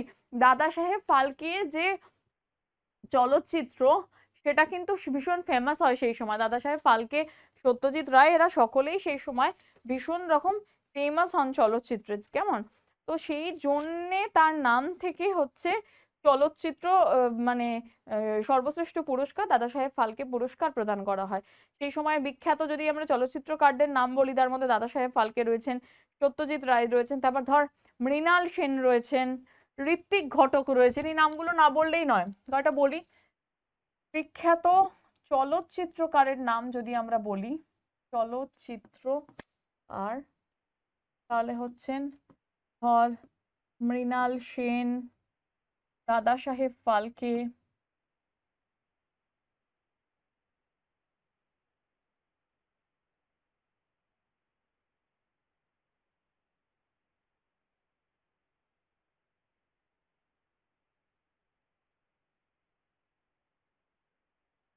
সত্যজিৎ রায়। নাম না বললে তো অন্যায়, বলতেই হবে। সত্যজিৎ রায়, এরকম অসংখ্য রয়েছেন, এটা নয় যে এখানেই শেষ। তারপর ধর ঋত্বিক ঘটক, ঋত্বিক ঘটক, তপন সিংহ রয়েছেন, ইত্যাদি। এরকম অনেকের নাম করা যেতে পারে ধীরে ধীরে। আবার বিশ্বের দিকে দেখলে এটা আরো বদলে যাবে। আবার যদি ভারতের পার্সপেক্টিভে দেখি তাহলে আরো নাম অ্যাড হবে।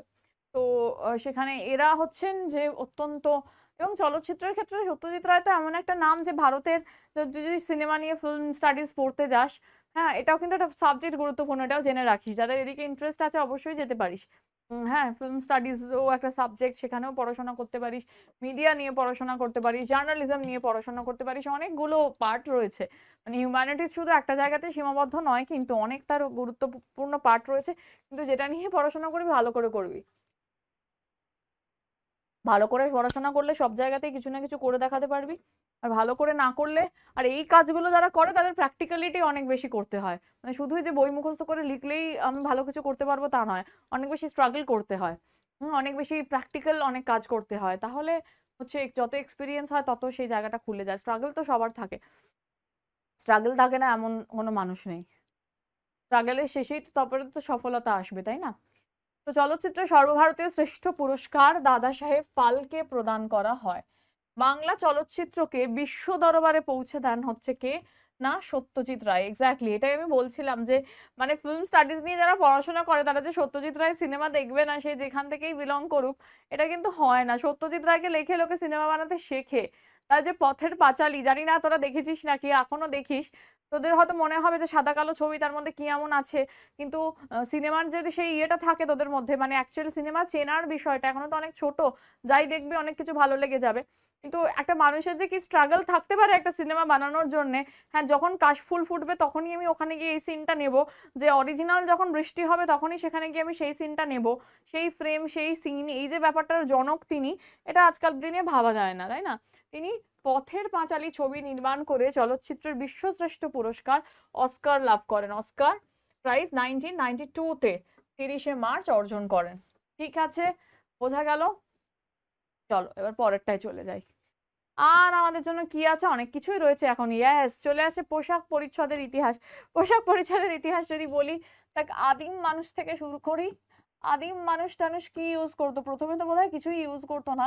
হিউম্যান ইভলিউশনের পার্টে যদি আসি, এখানে হিউম্যান ইভলিউশনে তোরা একদিন, আজকে যেটা আমরা তোদের সত্যি সত্যি বলি মাঝে মাঝে, পড়াশোনা না পারলে অনেক কিছু, বাদর হনুমান হেন তেন বদমাইশি করলে মা বাবারা বলে যে একটা বাদর ছেলে আছে আমার, দেখো একটা, এই মেয়েদেরও অনেক সময় বলে। তো এই যে বলে দিবি যে হ্যাঁ তা তো সত্যি, তা আমার তো ইভলিউশন ওখান থেকেই হয়েছে, তাই নয় কি? Homo habilis, Homo erectus, Homo sapiens, তার আগেও আরো এপসের যুগ ছিল। সেই যে যখন তোরা চার পায়ে হাঁটতিস, মনে আছে? সেই গাছ থেকে লাফালাফি করতিস, এখনো তো ওই জন্য ওটা রয়ে গেছে, ইনস্টিংটা মাঝে মাঝে করে ফেলিস। তো এখন ল্যাজরা বিলুপ্ত হয়ে গেছে, এই আর কি, কি করা যাবে। তো যাই হোক, ব্রেনের সাইজ ধীরে ধীরে চেঞ্জ হয়েছে, অনেক কিছু চেঞ্জ হয়েছে। তারপরে আদিম মানুষ প্রপার যেরকম, তখন মানুষে পরিণত হয়েছে। তো তখন মানুষের ওই যে ফিলিং গুলো আসছে, লোম টোম নেই গায়ে অত, তাহলে তার ফলে কি হবে, যে ঠান্ডা লাগবে, তো ঠান্ডা লাগছে, গরম লাগছে, নানা রকম ফিলিংস আসছে। তখন মানুষ পোশাক পরিচ্ছদ হিসেবে ওই ইউজ করতো গাছের ছাল, পশুর চামড়া, গাছের ছাল, পশুর চামড়া, এগুলো ব্যবহার করতো। ওহো, এগুলো ইউজ করতে শুরু করে। তারপরে আস্তে আস্তে আমরা যদি সিন্ধু সভ্যতার যুগে দেখি, সিন্ধু সভ্যতাতে কিন্তু মানুষ কটনের বস্ত্র মানে সুতি ব্যবহার করছে। হ্যাঁ, সুতি, পশম এই সমস্ত ব্যবহার করছে। এবং মানে দু রকমের ক্লথ থাকতো, আপার পার্ট বডি এবং লোয়ার পার্ট বডিকে ঢাকার জন্য দুটো পার্ট অফ ক্লথ থাকতো সেখানে, দেখা যাচ্ছে। তো সিন্ধু সভ্যতার যুগে সুতি, পশম এই সমস্ত মানুষ ব্যবহার করত। তারপরে ধীরে ধীরে যত দেখবো, তো মানে গুপ্ত যুগ, মৌর্য যুগ, সেখানে তো মানে পোশাকের অনেকটা ইভলিউশন হচ্ছে। সেখানে রাজার যেমন বিভিন্ন জাঁকজমকপূর্ণ পোশাক দেখা যাচ্ছে, জাঁকজমকপূর্ণ পোশাক রাজা রানী এদের। সাধারণ মানুষেরও কিছু স্পেসিফিক পোশাক ছিল, মানে যেমন এবার নানান দেশে নানান রকম। ভারতের পার্সপেক্টিভে যদি তারপর থেকে আমরা দেখি, ভারতের ক্ষেত্রে মূল যে পোশাকটা ছিল সেটা হচ্ছে ধুতি, এবং উপরের হচ্ছে ধুতি পাঞ্জাবি, যেটাকে বলি এখন ধুতি বা একটা কুর্তা জাতীয় কিছু আপার বডিজকে ঢাকার জন্য সেরকম পরিধান করা আর কি। ঠিক আছে, বা অনেক সময় ধুতির সাথে চাদরও নিত প্রাচীনকালে, এটাও দেখা যেত। তো এটাও একটা পোশাক পরিচ্ছদের বিষয় বলা যেতে পারে।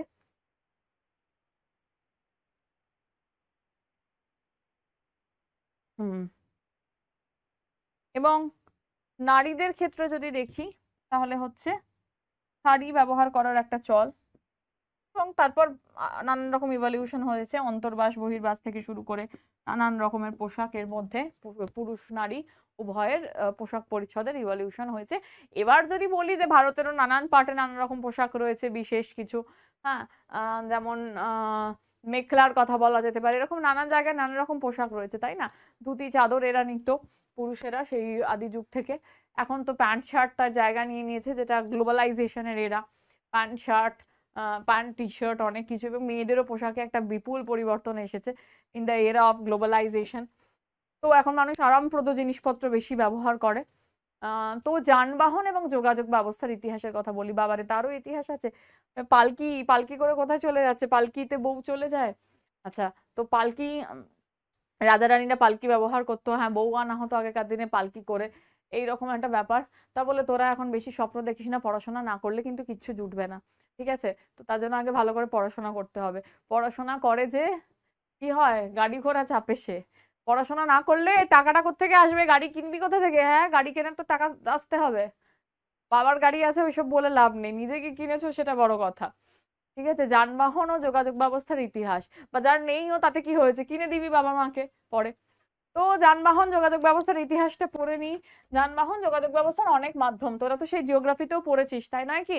পড়িয়েছিলাম, যারা মানে ক্লাস করেছিস আগের ক্লাসগুলো তারাও জানিস। যানবাহন যোগাযোগ ব্যবস্থার ইতিহাসের বাবা, চাকার আবার এত ইভলিউশন হয়েছে, একদমই তাই। চাকার আগে মানুষ কি ব্যবহার করতো, দুটো পা আছে, ওই যে আমরা 11 নম্বর বাস বলি, একদম পায়ে হেঁটে মানুষ যাতায়াত করতো। সেই যে মনে পড়ে কিছু কিছু নাম রয়েছে যারা আসা যাওয়া, যেমন ধর হিউয়েন সাং, তারপরে হচ্ছে কিসের জন্য আসতো আগেকার দিনে, পরিব্রাজক। পরিব্রাজকরা দূর রাস্তায় হেঁটে হেঁটে আসতো। তাছাড়া হ্যাঁ, নৌকা বিহারের ব্যাপারটা আবার প্রাচীনকাল থেকে চলছে। যেমন আমি যদি হরপ্পা সভ্যতার কথাও বলি, হরপ্পা সভ্যতার যুগে একটা জিনিস কিন্তু কিছু এভিডেন্স পাওয়া গেছে, কিছু উদাহরণ পাওয়া গেছে, যেখানে দেখা যাচ্ছে যে হরপ্পা সভ্যতার সাথে দূর জায়গায় মিশরের, হরপ্পার সাথে মিশর, হরপ্পার সাথে মানে নট অনলি ইজিপ্ট বা মিশর, সেখানে আশেপাশে উর উর মেসোপটেমিয়ার সভ্যতা, এই সমস্ত জায়গার একটা বাণিজ্যিক যোগাযোগ ছিল। তার মানে কি, ওই জলযান কিন্তু তখন থেকেই, মানে জাহাজ ব্যাপারটা এসে গেছে। জাহাজ বা নৌ চলাচল এগুলো কিন্তু অনেক প্রাচীন যুগ থেকে চলছে। তাছাড়া কি ছিল, পায়ে হেঁটে যাতায়াত করা। তারপরে ধীরে ধীরে লোকাল ট্রান্সপোর্ট আশেপাশের জন্য হচ্ছে এলো গরুর গাড়ি। তারপরে রাজা রানী বা এরা হচ্ছে অনেক সময় হাতি ঘোড়া ব্যবহার করতো, পশুর পিঠে চেপে হাতি ঘোড়া ব্যবহার করা। এবং তারপরে পালকি ব্যাপারটা ছিল, পালকি লোকের কাঁধে চেপে যাওয়া, পালকি। তো এইভাবে আস্তে আস্তে মানে এগোতে এগোতে এগোতে, এবং এগুলোর জন্য, গরুর গাড়ির জন্য তো চাকা লাগবে, চাকার আবিষ্কার হলো, গাছের গুড়ি থেকে চাকা আবিষ্কার হলো, গাছের গুড়ি গড়িয়ে দিলে গড়িয়ে যায়, সেটা থেকে মানুষ চাকা আবিষ্কার করলো। নব্যপ্রস্তর যুগের শেষ দিকে বেসিক্যালি চাকা আবিষ্কার হয়েছে। নব্যপ্রস্তর যুগ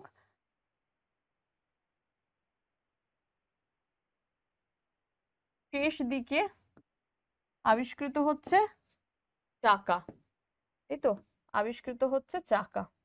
এই চাকা আবিষ্কার হচ্ছে নব্যপ্রস্তর যুগের শেষ দিকে। সেখান থেকে কিন্তু মানুষের একটা ইভলিউশন শুরু যানবাহনের। এখন কত রকমের যানবাহন রয়েছে, সে কি বলে শেষ করা যাবে? মেট্রো কোথায় প্রথম শুরু হয়, এই যে মেট্রো রেল পরিষেবা, এটা কিন্তু শুরু হয় প্রথম কলকাতায়। হ্যাঁ, এখন হয়তো কলকাতা মেট্রো রেলের দিক থেকে দিল্লি ব্যাঙ্গালোরের থেকে খানিকটা পিছিয়ে রয়েছে বলতে পারিস, কিন্তু প্রথম শুরু হয়েছিল কিন্তু কলকাতায়, ঠিক আছে?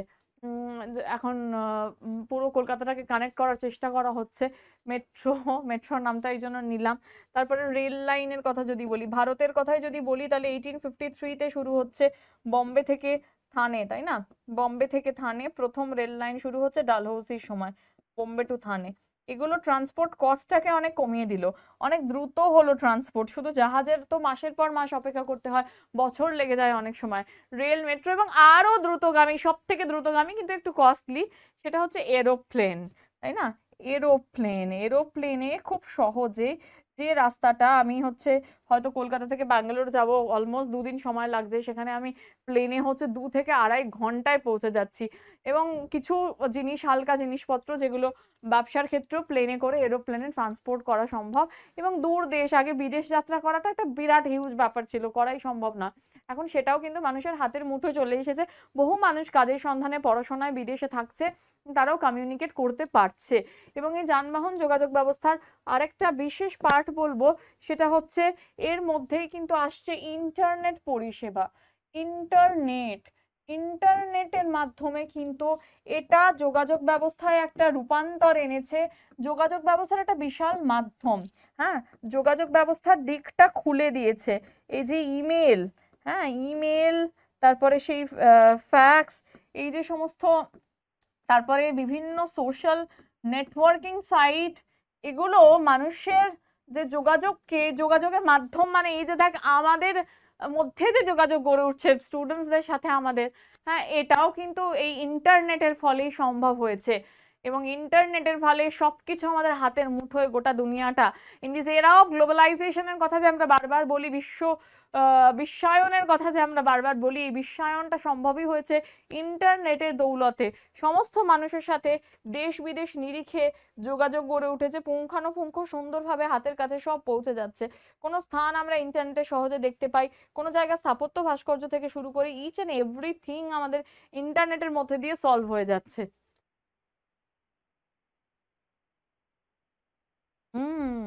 বাবারে, এরা বেশিরভাগই হচ্ছে ওই রেনেসার যুগের, ইটালির রেনেসার যুগে, যাদের নাম এখানে দেখতে পাচ্ছিস। দেখ, Leonardo da Vinci, Michael Angelo. Leonardo da Vinci কিসের জন্য ফেমাস? আমার মনে হয় সবাই জানিস লিওনার্দো দা ভিঞ্চির নাম। লিওনার্দো দা ভিঞ্চির একটা বিখ্যাত ছবির নাম বল দেখি, বল বল বল দেখি। Mona Lisa, yes, Mona Lisa. আর এরা সব বিখ্যাত বিখ্যাত শিল্পী। বাবারে বাবারে, ভাবা যায় না কি করে গেছে সেই সময়। হুম।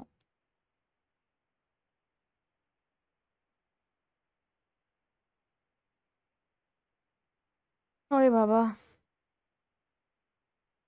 হুম।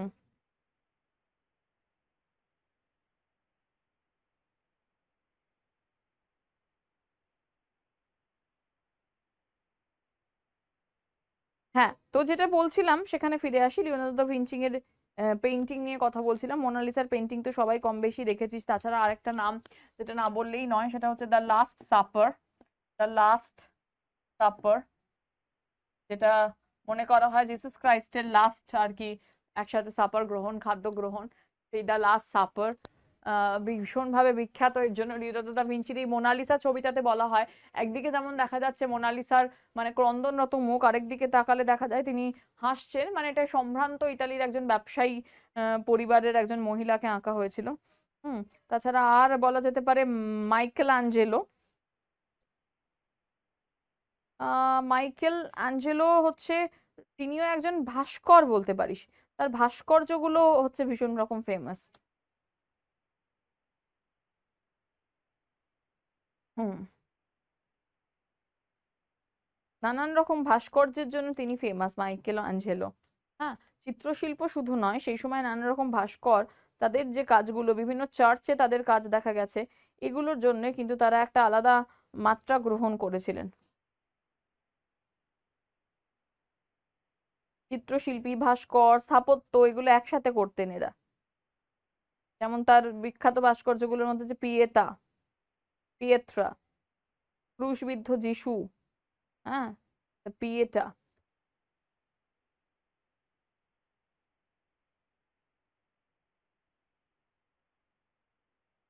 তো এই আর কি, রাফায়েলোরও তাই। তো এদের বিভিন্ন যে আঁকা, বিভিন্ন ভাস্কর্য, বিভিন্ন স্থাপত্য, সেগুলো সেই সময়ের শুধু নয়, আজকেও তার মধ্যে অনেকগুলো কিন্তু ভীষণ রকমের বিখ্যাত। তো সেই সময় রেনেসার যুগে এই ভাস্কর্য ব্যাপারটা একটা আলাদা। মাইকেল অ্যাঞ্জেলোর আরেকটা ভীষণ বিখ্যাত ইয়ে রয়েছে, সেটা হচ্ছে ডেভিড ডেভিডের একটা মূর্তি তৈরি করেছিলেন ওই কোনো একটা চার্চে। রোমান ক্লাসিক্যাল অনেক শিল্প শৈলী তার ইয়েতে দেখা যায়।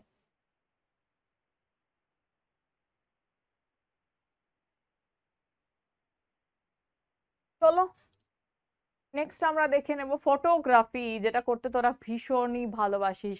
ফটোগ্রাফি, এখানে বেড়াতে এসেছি, ফটো না তুললে হয়? বন্ধুদের সাথে দেখা হচ্ছে, ফটো না তুললে হয়? আরে আজকে লাস্ট ক্লাস, ফটো না তুললে হয়? ফটো তো সবেতে ম্যান্ডেটারি, ফটো তো বানতাই হ্যায় এক। তো কি আছে ফটোগ্রাফি? ফটোগ্রাফি শব্দটি এসেছে দুটো গ্রিক শব্দ থেকে। দেখ পড়াশোনা করলে কত কি জানা যায়, শুধু ফটো তোলাই নয়। আরে এত ফটো তুলিস, পড়াশোনা করিস না, ধর এইসব ছাড়, কি করছিস? কি বলেছে আমি পড়াশোনা করি না, শুধু ফটো তুলি? তুমি জানো মা ফটোগ্রাফ শব্দটা কোথা থেকে এসেছে? কোথা থেকে? আরে এটা গ্রিক শব্দ, তুমি তো ছোটবেলায় পড়েছিলে, জানো? ও তোমাদের বইতে এই সিলেবাসে ছিল না, আমাদের কিন্তু এগুলো ইনক্লুড করেছে, জানো তো? কি জেনেছি আমরা? ফটোগ্রাফি ফটোস আর গ্রাফোস থেকে এসেছে, ফটোস আর গ্রাফোস থেকে এসেছে ফটোগ্রাফি। তো এই ফটোগ্রাফি জিনিসটা কি বলছে, আরবের পণ্ডিত, উপরে একটা ছবি দেখতে পাচ্ছিস, ফটোগ্রাফি ক্যামেরার ইভলিউশন, যুগে যুগে তার ইভলিউশন হয়েছে, চেঞ্জ হয়েছে। প্রথমে কি করা হতো, প্রথম যুগে হচ্ছে যেমন ওই ছবি আঁকা হয় সেরকম দেখা গেল যে ছবিটাকে কিভাবে ক্যাপচার করা যায়, মানে একদম মানে সামনে বিশাল বড় আলো দেওয়া হতো, সেই আলোর মধ্যে লেন্সের মাধ্যমে, মানে এখানেও তো ফিজিক্স লুকিয়ে রয়েছে, বুঝতে পারছিস? হ্যাঁ, ম্যাম ভালো করে এক্সপ্লেন করতে পারবে, আমি ফিজিক্সে যাচ্ছি না বাবা, কি ভুলভাল বলে দেবো, তারপর ম্যাম আমাকে বলবে কি ফিজিক্স তুমি বাচ্চাদের বুঝিয়ে এসেছো, ওরা ভুলভাল বুঝেছে। তো যাই হোক, তো আরবের পণ্ডিত ইবানে আল হাইতাম, ইবানে আল হাইতাম হচ্ছেন ক্যামেরার প্রথম আবিষ্কর্তা। ক্যামেরা কে ইনভেন্ট করছে তাহলে? ইবানে আল হাইতাম প্রথম ক্যামেরা আবিষ্কার করছেন, ক্যামেরা ইনভেন্ট করছেন 1854 খ্রিস্টাব্দে বম্বেতে, মানে মুম্বাই ফটোগ্রাফি সোসাইটি প্রতিষ্ঠিত হয়। 200 জনকে নিয়ে একটা সোসাইটি প্রতিষ্ঠিত হয়েছিল ফটোগ্রাফি। তো এইভাবে 1856-এ কলকাতা মাদ্রাজে এই সংগঠনের শাখা গড়ে ওঠে, কারণ কলকাতা বম্বে মাদ্রাজ এগুলোই তখন মেন আর কি সিটি, তাই তো? এই সময় দু ধরনের ফটোগ্রাফি শিল্পের প্রচলন হয়, একটা হচ্ছে নেগেটিভ পেপার, একদম আমাদের ছোটবেলাতেই যেমন অনেক নেগেটিভ পাওয়া যেত, ওই কালো কালো রঙের, তার মধ্যে দিয়ে এরকম করে দেখলে ছবিটা দেখা যাবে, নেগেটিভটাকে ওয়াশ করালে সেখান থেকে পরিষ্কার ছবি পাওয়া যেত, ওই নেগেটিভ পেপার পাওয়া যেত। আর একটা সেই সময় ছিল, সেটা হচ্ছে ক্লথ পেপার। একদম, এটা মানে আমাদের ছোটবেলাতেও দেখেছি, নেগেটিভ ব্যাপারটা তো ভীষণ ছিল, ক্লথ পেপার অতটা ছিল না। তো এমনকি 1857-এ মহাবিদ্রোহের সময় ব্রিটিশ সামরিক বাহিনীর যে ছবিগুলো পাওয়া গেছে, সেই সময় অস্ত্রশস্ত্র ঘটনা বলি, সেই সময়কার ফটোগ্রাফারদের তোলা ছবি থেকে পাওয়া যায়। তার মানে ফটোগ্রাফির ইম্পর্টেন্স কি, এরকম যদি প্রশ্ন আসে তাহলে দু একটা ইনফরমেশন প্রথমে দিয়ে দিলি, তারপরে লিখলি ফটোগ্রাফির মাধ্যমে, যেমন সংবাদপত্রে ফটোগ্রাফি ব্যবহার করা হয়, তৎকালীন সমসাময়িক ঘটনাগুলিকে তুলে ধরা হয়, যা পরবর্তীকালে ঐতিহাসিক এবং রাজনীতি বা পুলিশেরও নানান রকম ডকুমেন্টের প্রয়োজনে ব্যবহার করা হতে পারে বিভিন্ন সংবাদপত্র। তাছাড়া ছবি ব্যবহার করা হচ্ছে চলচ্চিত্রে, ছবি ব্যবহার করা হচ্ছে বিভিন্ন চিত্রশিল্পীরাও, মানে বিভিন্ন শিল্পী যারা আঁকেন, যারা চিত্র অঙ্কন করেন, বিভিন্ন অঙ্কন শিল্পী, তারাও এই ফটোগ্রাফি ব্যবহার করে, ফটোগ্রাফি ব্যবহার করে তাদের ভাবশৈলী, তাদের শিল্প ফুটিয়ে তোলে নিজের মতন করে। ফটোগ্রাফির মাধ্যমে আমরা বিভিন্ন জায়গার ডকুমেন্টস পাই, ফটোগ্রাফি আছে বলে, ক্যামেরা আছে বলে আমরা কিন্তু ওই তোর একদম মানে এই যে গ্লোব থেকে মানচিত্র তৈরি করাতেও সাহায্য করে photography. Lot of importance of photography is there, so you can write, অনেকগুলো পয়েন্ট তোমরা এখানে লিখতে পারো। স্থাপত্যের ইতিহাসের কথা যদি বলি, তাহলে স্থাপত্য এও তো চিরকালীন। যেমন প্রথম যদি স্থাপত্যের কথা আমি এক্সাম্পল দিই, ফর এক্সাম্পল একদম যদি ইন্দাস ভ্যালির সময় ফিরে যাই, তাহলে ইন্দাস ভ্যালির সময়ও অনেকগুলো স্থাপত্য রয়েছে কিনা, সেখানে যে ধ্বংসাবশেষগুলো পাওয়া গেছে, সেখানে যে বিখ্যাত স্নানাগার পাওয়া গেছে, তাই না? ইন্দাস ভ্যালির যে স্নানাগার পাওয়া যাচ্ছে, ইন্দাস ভ্যালির যে তোমার কি বলবো,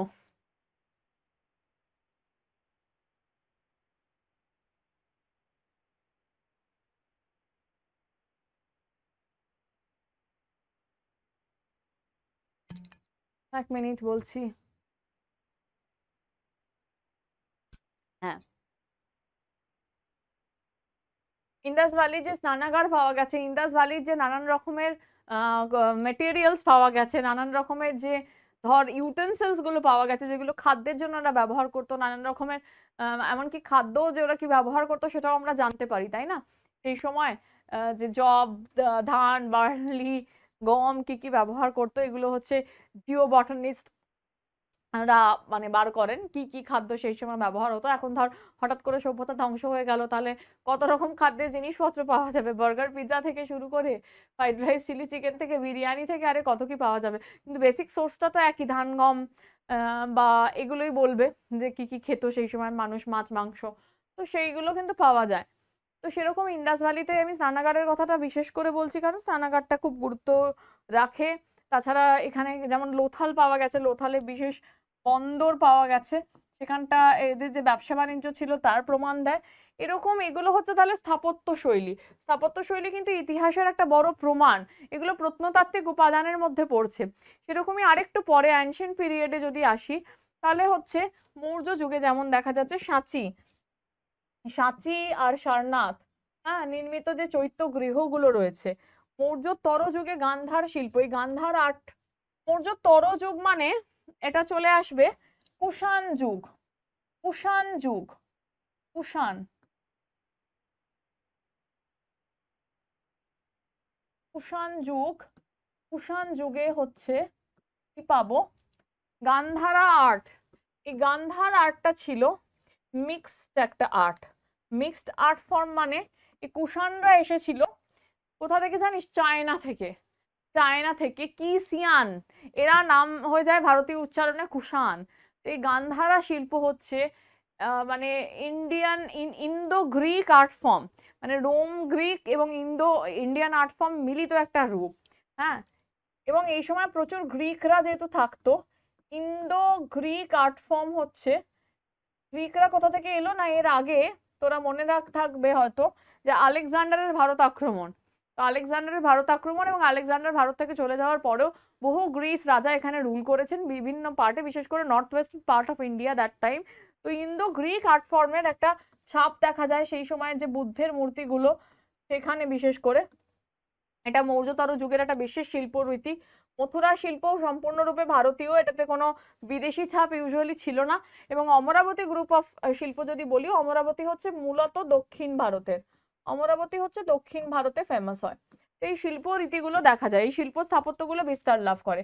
গুপ্ত যুগে যেমন অজন্তা ইলোরা, এই যে ছবিটা রয়েছে অজন্তা ইলোরার, তো অজন্তা ইলোরা স্থাপত্য উল্লেখের দাবি রাখে।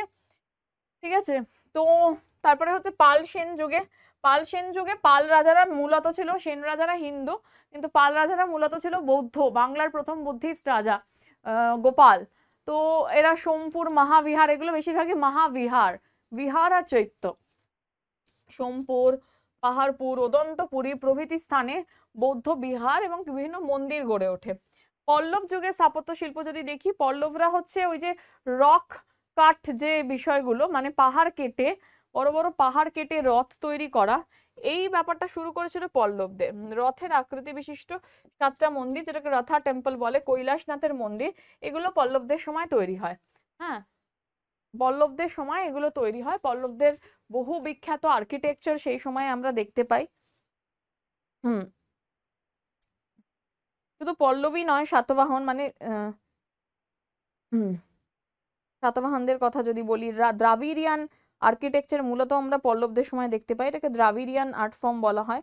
মহাবলীপুরমের যেমন মন্দিরগুলো সেখানে রয়েছে, 7 প্যাগোডাস অফ মহাবলীপুরম, এটাকে কি বলতে পারি, মহাবলীপুরমের মন্দির, বিখ্যাত পল্লবদের মহাবলীপুরম।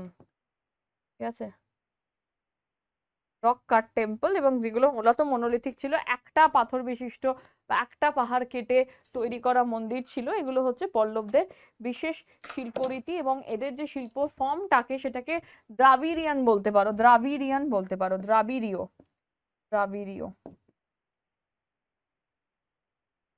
ওকে, সুলতানি যুগে সিন্ধু ইসলামীয় সংস্কৃতি একে অন্যের দ্বারা প্রভাবিত হয় ন্যাচারালি। এবার সুলতানি যুগ চলে আসছে।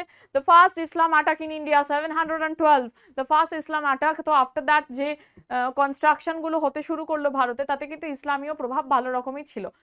এই যুগের অন্যতম স্থাপত্য ভাস্কর্য হলো, তার মধ্যে কি আসছে, কুয়াত উল ইসলাম মস্ক। এটা হচ্ছে তোর প্রথম একদম ইয়ের সময় তৈরি হচ্ছে, কুতুবুদ্দিন আইবক। জামাইত খানা মসজিদ, তারপরে হচ্ছে আলাউদ্দিন খিলজির সময় যেমন আলাই দরওয়াজা, হ্যাঁ, আলাই মিনার, এটা ওই ইয়েতে গেলেই যে কুতুব মিনার কমপ্লেক্সে গেলেই দেখতে পাবি। তারপরে অতলা দেবী মসজিদ, কিছু মন্দিরকে ভেঙেও মসজিদ বানানো হয়। পান্ডুয়ার আদিনা মসজিদ হচ্ছে এটা বেঙ্গল সুলতানেটের সময়। বাংলায় জানিস তো হোসেন শাহী রুল করেছিল, বাংলায় হোসেন শাহী, ইলিয়াস শাহী রুল, সেই সময় পান্ডুয়ার আদিনা মসজিদ। মুঘল যুগের অন্যতম স্থাপত্য হলো পানিপথের কাবুলিবাগ মসজিদ। ইয়েস, পানিপথের যুদ্ধ হয়েছিল, 3টে পানিপথের যুদ্ধ হয়েছিল, তোরা জানিস তাই না? 3টে পানিপথের যুদ্ধ তো, কিরে মনে আছে তো? বাবার কি করেছিল, পানিপথের যুদ্ধের মধ্যে দিয়ে প্রথম মুঘল সাম্রাজ্য স্থাপন করলো, তাই না? আর আর কোথায় কোথায় হলো পানিপথের যুদ্ধ? কই আমাকে জানাবি কমেন্ট সেকশনে, আমি চেক করবো, দেখবো পানিপথের যুদ্ধ জানিস নাকি। গুগল সার্চ করে নয় কিন্তু, কতটা মনে আছে দেখবো। চম্বলের জামা মসজিদ, পুরানা কিল্লা, তারপরে দিওয়ানি আম।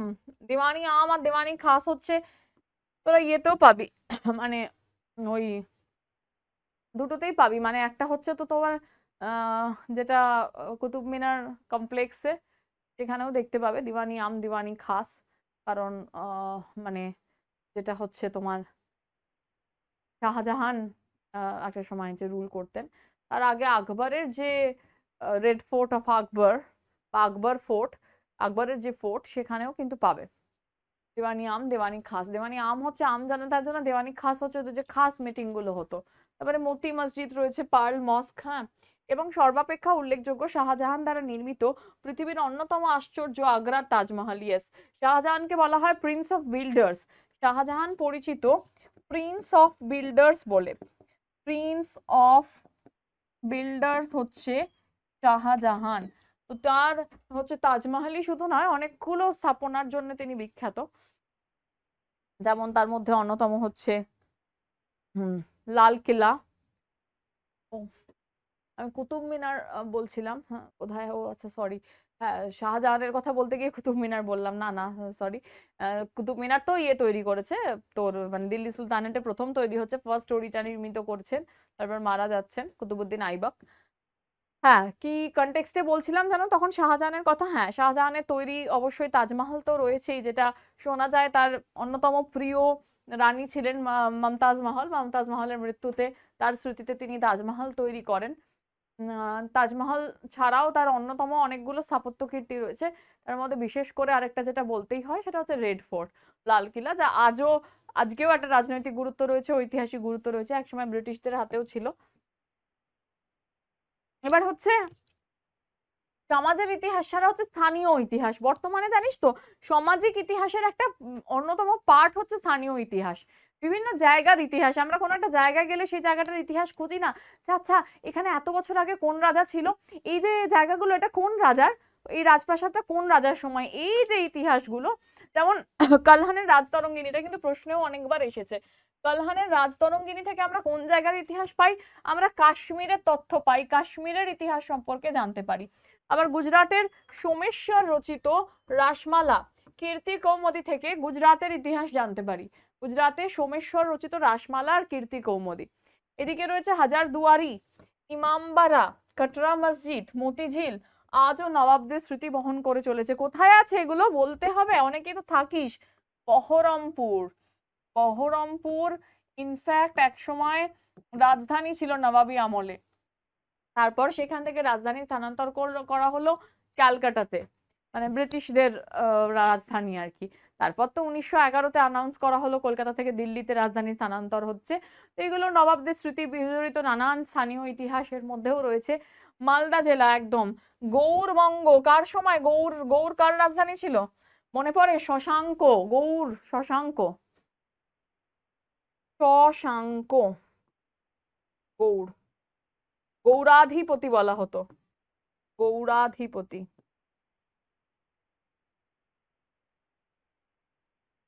গৌর ইনফ্যাক্ট শশাঙ্ক হচ্ছেন তোর হর্ষবর্ধনের সমসাময়িক। হর্ষবর্ধনকে যে চ্যালেঞ্জ জানিয়েছিল, হর্ষবর্ধনের সাথে যুদ্ধ হয়েছিল, গৌরের শশাঙ্ক।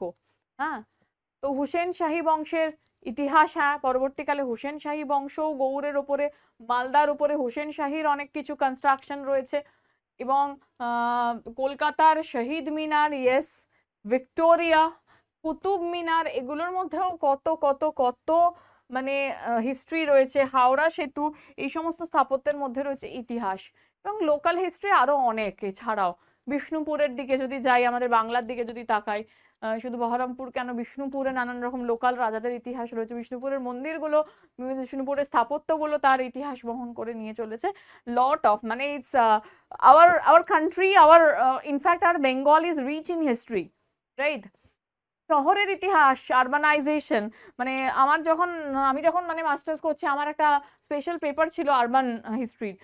মানে এগুলো থাকে যখন হায়ার স্টাডিজে আমরা যাই আলাদা আলাদা বিষয় নিয়ে, তখনই আরো বোঝা যায় যে হিস্ট্রির যে আলাদা পার্ট আছে, মানে সিনেমা, হয়তো কারোর পেপার, কারোর আরবান, কারোর এরকম। তোদের এই গল্পটা কেন বললাম, তোরা হয়তো জানিসই না যে শহরেরও এরকম ইতিহাস আছে, প্রত্যেকটা জায়গার ইতিহাস আছে, জানিস তো? লোকালি তোরা যেখানে থাকিস তারও হয়তো খুঁজে দেখলে দেখা যাবে একটা ইতিহাস আছে। এই যে কলকাতা শহর, আজকে যে মানে নর্থ কলকাতাটাকে পুরনো কলকাতা বলা হয়, সেগুলো যে কিভাবে কিভাবে কোন কোন জায়গাগুলো তৈরি হয়েছে তারও একটা ইতিহাস রয়েছে। হ্যাঁ, মানে সবটা হয়তো আমারও মনে নেই, কিন্তু সেই যে ডকুমেন্টগুলো কালেক্ট করা। নগরায়ন প্রথম কবে হলো কখনো মাথায় স্ট্রাইক করেছে তোদের? হরপ্পা সভ্যতা প্রথম নগরায়ন, the first phase of urbanisation held in Harappa. Harappa সভ্যতার যুগে আনুমানিক 2350 খ্রিস্টপূর্বাব্দ নাগাদ ভারতে শুরু হয় প্রথম নগরায়নের first phase of urbanisation. Urbanisation শুরু হচ্ছে এই সময়ে। এই সময় হরপ্পা, মহেঞ্জোদারো, লোথাল, কালিবাঙ্গান, শুনেছিস নামগুলো? তাই তো, এগুলো সব হচ্ছে আর্লি নগর। দ্বিতীয় ফেজ অফ নগরায়ন কোথায়? বৈদিক যুগে? No, not. যদি আমরা বলি যে বৈদিক যুগটা দ্বিতীয় ফেজ অফ নগরায়ন, তা নয়। কি বলছে দেখ, বৈদিক যুগের শেষে, তার মানে এই সময়টাকে আমি উল্লেখ করব মহাজনপদের যুগ। মহাজনপদ ছোটবেলায় পড়েছিলি, মনে আছে? ষোড়শ মহাজনপদ, কাশী, কৌশল, বৃজ্জি, মল্ল, চেদি, বৎস, হ্যাঁ, এই কৌশাম্বী, কৌশল, বিদর্ভ, দেখ সব নতুন নতুন নতুন নতুন। হস্তিনাপুর, হস্তিনাপুরের কথা মনে আছে? কোথায়? মহাভারতের কাহিনী, হস্তিনাপুর, কুরুক্ষেত্র, এইসব নতুন নতুন নগরী গড়ে উঠছে মহাজনপদ। এই 16টা যে বিখ্যাত নগরী, জনপদ মানে যেখানে মানুষ থাকে, এবং জনপদগুলোই একত্রিত হয়ে যাচ্ছে মহাজনপদ, এবং সেখান থেকে জন্ম নিচ্ছে আদি যে রাজা বা রাজ্যগুলো, সেগুলো জন্ম নিচ্ছে, এবং সেখান থেকে সাম্রাজ্য, রাজ্য থেকে সাম্রাজ্যের জন্ম নিচ্ছে। তো এইভাবে বিষয়টা ইভলভ করছে।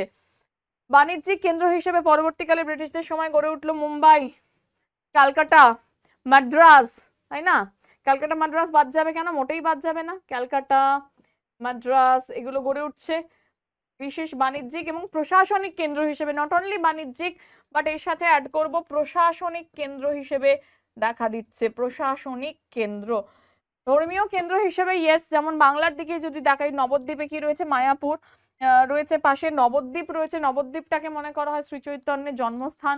ওদিকে মায়াপুর, এদিকে বারাণসী ধর্মীয় স্থান, পুরী জগন্নাথ মন্দির, পন্ডিচেরি প্রভৃতি শহরের প্রতিষ্ঠা হয়েছে ধর্মীয় কেন্দ্র হিসেবে। এরকম আরো লট অফ ধর্মীয় ইম্পর্টেন্সের এরকম আরো বহু জায়গা রয়েছে।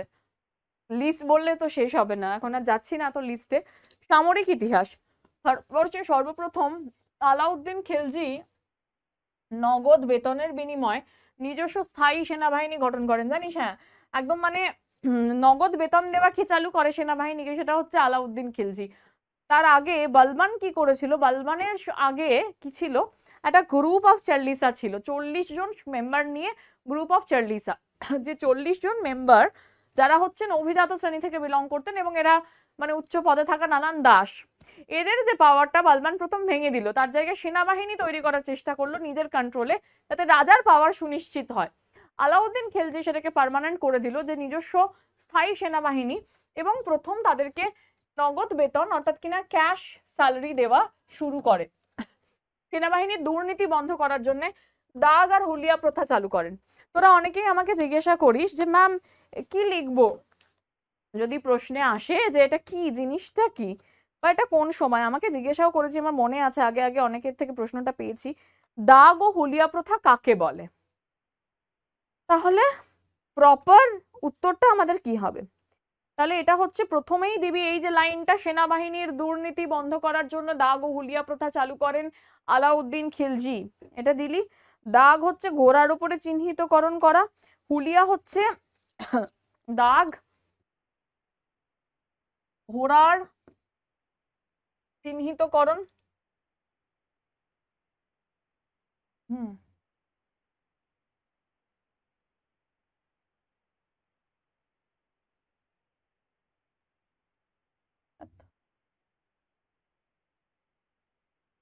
ঘোড়ার করণ, ঠিক আছে। আর হুলিয়া হচ্ছে সেনাবাহিনীর বৈশিষ্ট্য লিপিবদ্ধ করা, সেনাবাহিনী কে কে রয়েছে, হ্যাঁ, বা শারীরিক যে তাদের বৈশিষ্ট্য লিপিবদ্ধ করা, যাতে এগুলো নিয়ে দুর্নীতি না হয়, একজন সেনা অন্য কারোর হয়ে কাজ করছে, বা ধর একটা ঘোড়াই অন্য কোনো পারপাসে নিয়ে গিয়ে ব্যবহার করা হচ্ছে, এগুলো দুর্নীতি রোধ করার জন্য দাগ আর হুলিয়া প্রথা চালু করা হয়, বিশেষ তাদের উপর চিহ্ন থাকতো রাজকীয়। পরবর্তীতে শেরশাহ সুরির সময়, শেরশাহ সুরি হচ্ছে ওই সুর বংশের প্রতিষ্ঠা করেন, যেটা বলা হয় যে the second Afghan empire in India. হ্যাঁ, শেরশাহ সুরি হচ্ছে ঠিক মাঝখানের সময়টাতে বাবার হুমায়ুন মাঝখানের ফেজটাতে চলে যেতে হলো, শেরশাহ সুরি হুমায়ুনকে হারিয়ে দিলেন। মাঝখানের কিছু বছর শেরশাহ সুরি এবং তার যে ছেলেরা রুল করেছেন কয়েক বছর, তারপরে আবার হুমায়ুন ফিরে আসছেন। হুমায়ুন তো ফিরে এসে 1 বছরের মধ্যে মারা যান, তারপরে আকবর। তাই জন্য অনেক সময় আকবরের মানে যে পথপ্রদর্শক বলা হয় শেরশাহ সুরিকে, কারণ তিনি যেভাবে সেনাবাহিনী বা ট্যাক্স সিস্টেমকে গড়ে তোলেন তার অনেকটাই ছাপ আকবরের উপরও পরবর্তীকালে দেখা যায়। তো পদাতিক, অশ্বারোহী, গোলন্দাজ বাহিনী নিয়ে তার সেনাবাহিনী গঠন করেন। সম্রাট আকবর এই সমস্ত বাহিনীর পাশাপাশি একটা হস্তি বাহিনী তৈরি করেছিলেন বিশাল বড়, এবং মানসাবদারি সিস্টেম। মানসাবদারিটা কি? মানসাবদারি হচ্ছে সেই সময়ের একটা উচ্চ পদমর্যাদা, এই উচ্চ পদমর্যাদা যদি দেখি, মানসাবদারি সিস্টেমটাকে আমরা দুটো ভাগে ভাগ করতে পারি। একটা দিকে মানসাবদারি সিস্টেমে কি ছিল, পার্সোনাল র্যাঙ্ক, সেটা হচ্ছে জাট এবং সাওয়ার। জাট আর সাওয়ার, জাট ছিল পার্সোনাল র্যাঙ্ক, অর্থাৎ সেই মানসাবদারি পজিশনটা শুরু হতো, কারোর র্যাঙ্ক হয়তো 10, কারোর র্যাঙ্ক হয়তো 5000 অব্দি ছিল, পরবর্তীকালে বাড়িয়ে ওটাকে 7000 করে দেওয়া হয়েছিল। তো এই যে র্যাঙ্ক, যে আমার র্যাঙ্ক 400 না 500 না 5000 না 2000, সেটা হচ্ছে জাট, মানে তার নিজস্ব র্যাঙ্ক বা পার্সোনাল র্যাঙ্ক, এটা বোঝা যেত জাটে। এবং পার্সোনাল র্যাঙ্ক অনুযায়ী একটা নাম্বার অফ অশ্বারোহী বাহিনী তাকে মেনটেন করতে হতো। অশ্বারোহী বাহিনী সেই পার্টিকুলার পার্সনটাকে মেনটেন করতে হতো, যে যটা মানে তোমার যে র্যাঙ্ক অনুযায়ী হয়তো তোমাকে 10টা ঘোড়া তোমার অধীনে রাখতে হবে, বা একটা বিশাল বড় 100টা 500টা ঘোড়া বিশিষ্ট অশ্বারোহী বাহিনী, সৈন্যবাহিনী তোমার তৈরি করতে হবে। এই সাওয়ারকে মেনটেন করার জন্য তুমি একটা আলাদা টাকা পাবে। এটা ছিল মানসাবদারি প্রথা, একাধারে অ্যাডমিনিস্ট্রেশন এবং একাধারে সৈন্যবাহিনী গড়ে তোলা, এটা ছিল আকবরের লক্ষ্য। তো এটা হচ্ছে সামরিক ইতিহাস। তারপরে পরবর্তীকালে সামরিক ইতিহাসে ব্রিটিশদের সময় আরো চেঞ্জ হলো। ব্রিটিশদের সময় প্রচুর পরিমাণে ইন্ডিয়ানদেরও ইনক্লুড করা হয় সৈন্যবাহিনীতে, কারণ ওদের তো দরকার। প্রচুর শিখদের ঢোকানো হয়েছিল, প্রচুর আদার্স বিভিন্ন কমিউনিটির ইন্ডিয়ান সোলজার্সদের ঢোকানো হয়েছিল, সেখানেও একটা চেঞ্জ এলো। পরিবেশের ইতিহাস, সেটা আবার কি? পরিবেশ তো বিজ্ঞানের শাখা, সেটাতেও আবার ইতিহাসের লিঙ্ক আছে। Yes, the concept should be change now. আর এক কনসেপ্ট রাখলে চলবে না, পরিবেশও হচ্ছে পার্ট একটা। কিরকম ভাবে?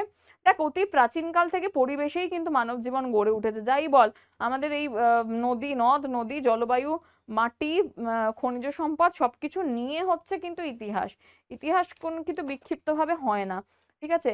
রামায়ণ মহাভারত থেকে শুরু করে মৌর্য যুগে হাতিকে রক্ষা করা থেকে শুরু করে সব জায়গায়, বাবর নামাতেও বাবর বন্য প্রাণীর গুরুত্ব সম্পর্কে লিখেছে। তো এই যে পরিবেশ ইতিহাস, এটা প্রথম সমৃদ্ধি লাভ করলো হচ্ছে আমেরিকায়। ইতিহাস আমেরিকায় প্রথম সমৃদ্ধি লাভ করলো। জন পার্কিন মার্শ এবং ফ্রেডারিক জ্যাকসন টার্নার, এই সমস্ত গবেষকদের রচনার মধ্যে ঐতিহ্যগত ধারণার প্রমাণ পাওয়া যায় পরিবেশ ইতিহাসের। অর্থাৎ এদের লেখায় প্রথম পরিবেশ ইতিহাসের দিকটা উঠে এলো, পরিবেশ ইতিহাসের দিকটা প্রথম এদের লেখায় কিন্তু উঠে এলো। বিশ্বব্যাপী প্রাকৃতিক ভারসাম্য রক্ষা করা একান্ত প্রয়োজন, তাই তো? কেননা আমাদের হচ্ছে এখন আমরা একটা বিশ্ব উষ্ণায়নের সময় দাঁড়িয়ে রয়েছি, এখন একটা ইকোলজিক্যাল ব্যালেন্স নিয়ে হ্যাঁ, ইকোলজিক্যাল ব্যালেন্স নিয়ে প্রশ্ন চিহ্ন দাঁড়িয়েছে। হ্যাঁ, ইকোলজিক্যাল যে দিকটা, যে যেভাবে আমরা একসময় বন্য প্রাণী শিকার করা হয়েছে, বন্য সম্পদ নষ্ট করা হয়েছে, জঙ্গল কাটা হয়েছে, তাকে এখন রিপেন্ট করছে মানুষ। তো একান্ত প্রয়োজন সাম্প্রতিক সময়ে এ নিয়ে গড়ে উঠেছে বিভিন্ন আন্দোলন। চিপকো হচ্ছে গাছ বাঁচাও আন্দোলন ছিল একটা, গাছকে ধরে দাঁড়িয়েছিল, এটা কোনোভাবেই কাটতে দেয়নি। নর্মদা বাঁচাও আন্দোলন, কারণ ড্যাম তৈরি হচ্ছে, নর্মদা নদীকে কেন্দ্র করে ড্যাম তৈরি হয়েছে, তাতে তার প্রাকৃতিক সম্পদ বা আশেপাশের যে বনজ সম্পদ নষ্ট হয়েছে, বন্য প্রাণী থেকে শুরু করে জলজ অনেক প্রাণী বিপন্ন হয়েছে, তাতে নর্মদা বাঁচাও আন্দোলন এর মতন পরিবেশ আন্দোলন গড়ে উঠেছে। পরিবেশ সচেতনতার জন্য আমরা, এইটা ভীষণ ইম্পর্টেন্ট, 5ই জুন হচ্ছে বিশ্ব পরিবেশ দিবস,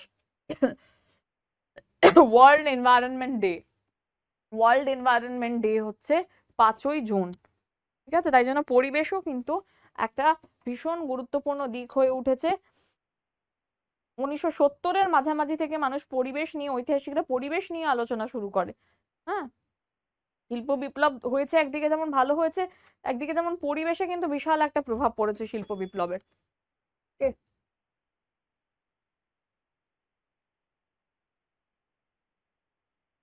এবার দেখব বিজ্ঞান, প্রযুক্তি ও চিকিৎসাবিদ্যার ইতিহাস কি। হ্যাঁ, বিজ্ঞান প্রযুক্তি সাথে তো রিলেটেড অবশ্যই। হ্যাঁ, তাহলে বিজ্ঞান আর ইতিহাস যে আলাদা তা কিন্তু আর একেবারেই নয়। যেমন আমি মানে মাঝে মাঝে এই কথাটা মানে বলে থাকি যে হ্যাঁ, বিজ্ঞানের সাথে কিন্তু ইতিহাস ভীষণভাবে রিলেটেড। অবশ্যই রিলেটেড বিজ্ঞানের সাথে ইতিহাস।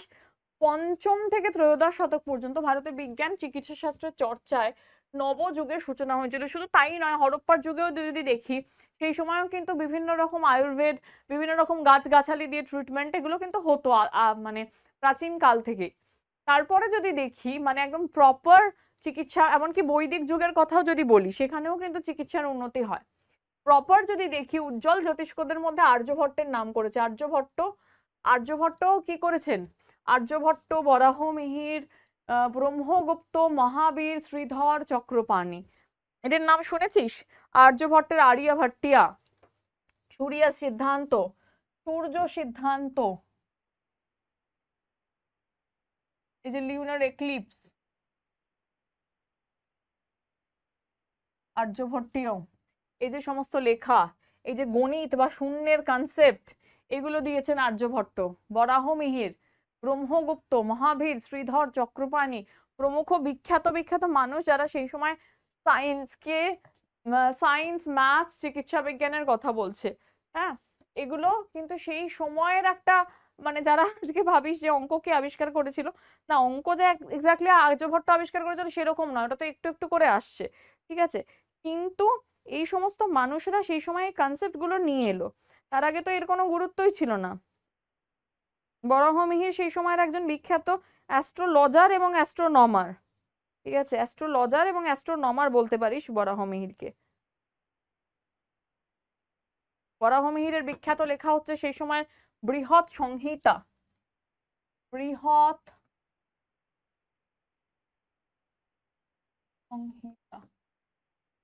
ঠিক আছে?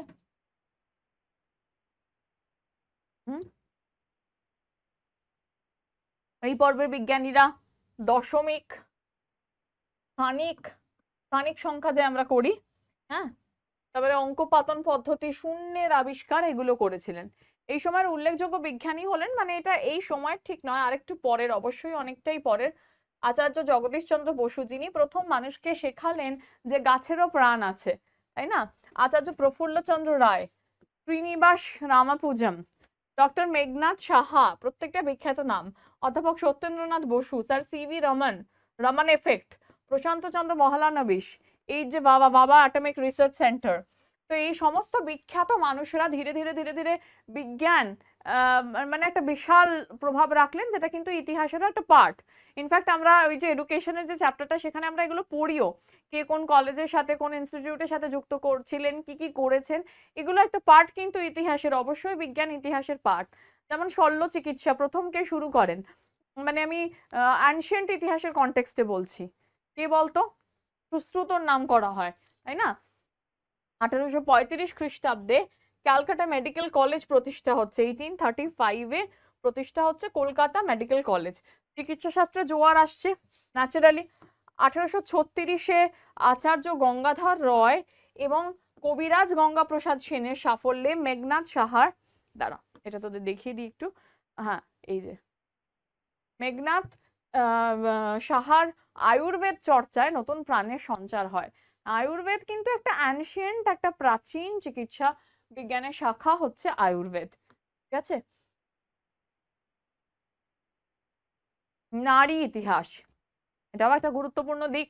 যেমন আমরা পরে লাস্টের দিকে চ্যাপ্টারে গিয়ে নারীদের নিয়ে অনেক কিছু পড়েছি, কিন্তু নারীর ইতিহাসও একটা বিরাট সময় জুড়ে। শুধুমাত্র আমি যেটা লিখেছি সতীদাহ প্রথা বা এই সময়টাই যে নারীর ইতিহাস ইভলভ করেছে তা নয়। বৈদিক যুগের কথা যদি বলি, আদি বৈদিক যুগ, আর্লি বেদিক এজ, ঋগ বৈদিক এজ, আদি বৈদিক যুগের কথা যদি বলি, সে যুগেও কিন্তু গার্গী, মৈত্রী, অপালা,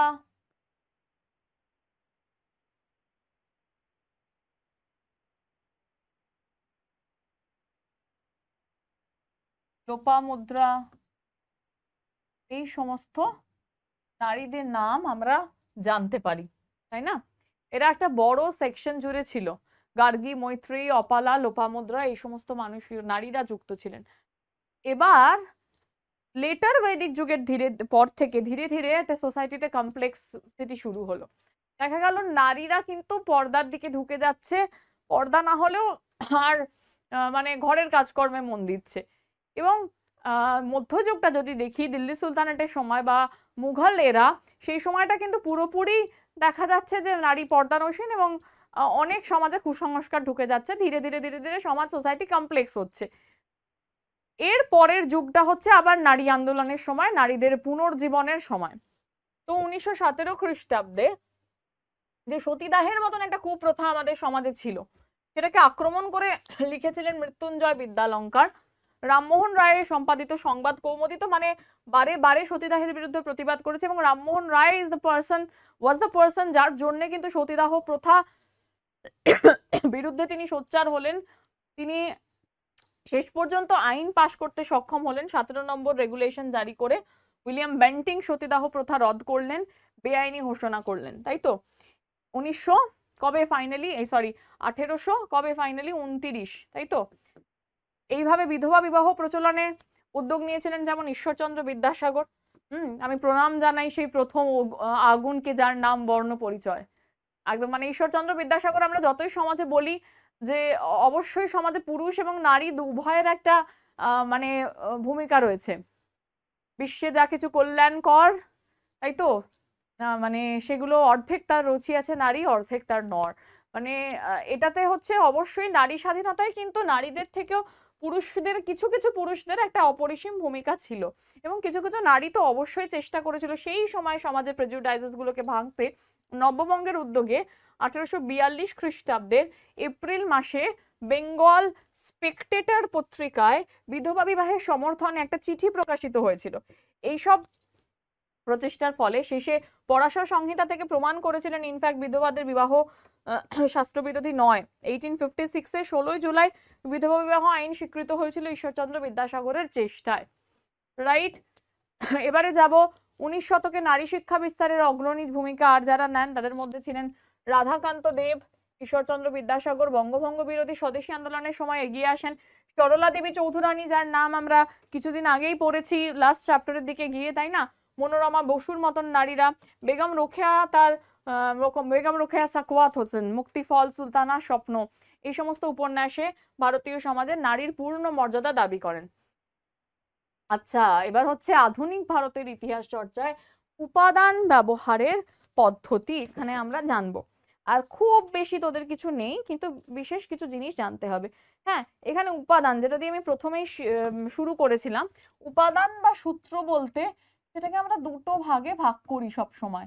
তার মধ্যে একটা দিক আসে যেটা হচ্ছে আর্কিওলজিক্যাল সোর্স বা প্রত্নতাত্ত্বিক উপাদান, প্রত্নতাত্ত্বিক উপাদান। আরেকটা দিক আসে যেটা হচ্ছে তোমার নানান রকম লেখা, নানান রকম সাহিত্যিক উপাদান।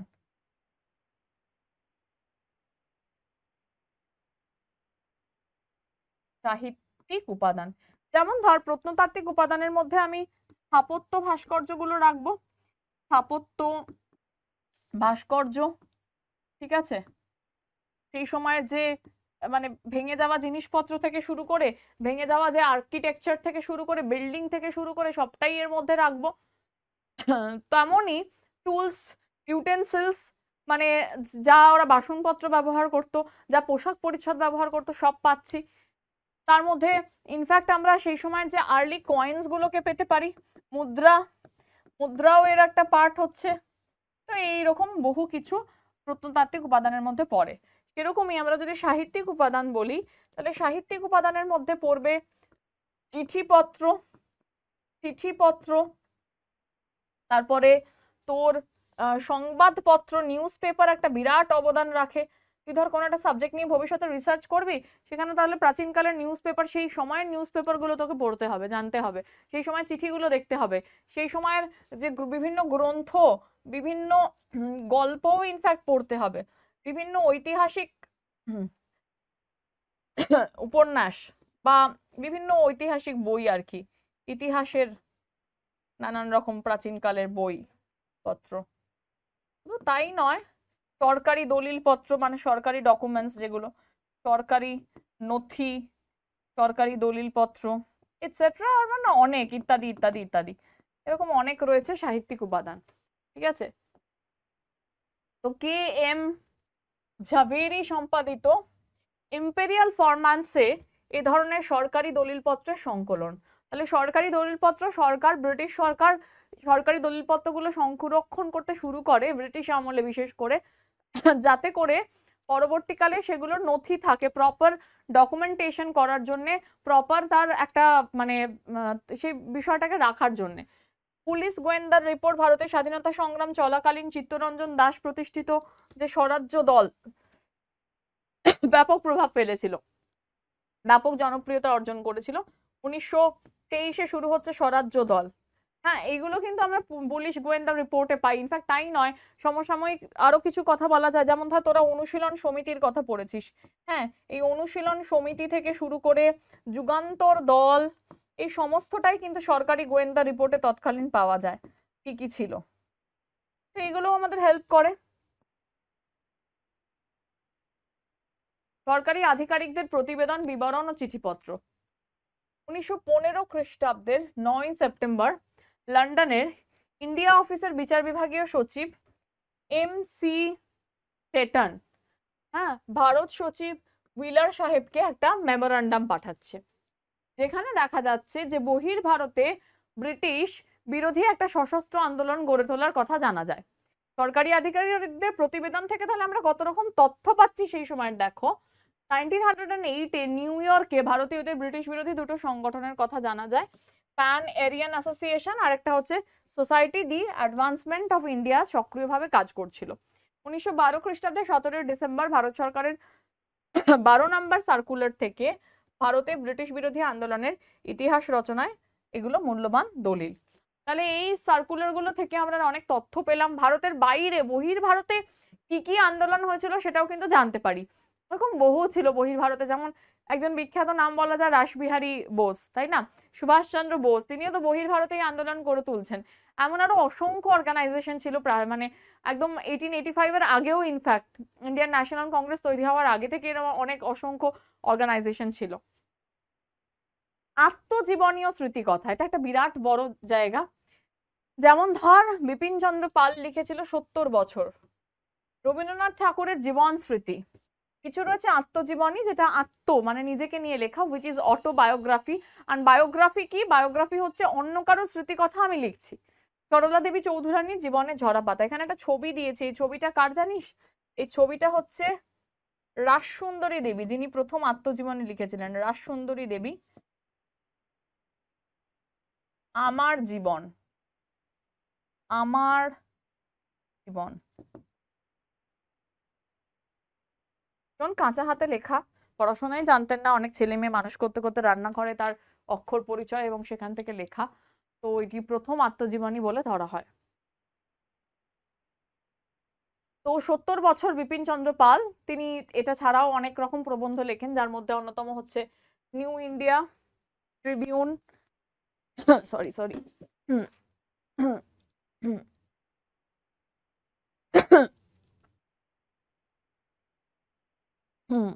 হুম যেটা বলছিলাম, বিপিন চন্দ্র পালের কথা বলছিলাম, গলাটা একটু চোখ হচ্ছিল। তো তিনি বেশ কিছু প্রবন্ধ লেখেন, যেমন তার মধ্যে হচ্ছে নিউ ইন্ডিয়া, ঠিক আছে, তার মধ্যে তারপরে নেক্সট যেটা রয়েছে ট্রিবিউন, সোনার বাংলা প্রভৃতি। 70 বছরটা কিন্তু অবশ্যই মনে রাখবি, কেমন? তার বিখ্যাত আত্মজীবনীমূলক উপন্যাস 70 বছর বইটি সে যুগের সামাজিক এবং রাজনৈতিক ইতিহাসের একটা ইম্পর্টেন্ট ডকুমেন্টস, ইম্পর্টেন্ট দলিল হিসেবে স্বীকৃত হয়। আর কি রয়েছে আমাদের?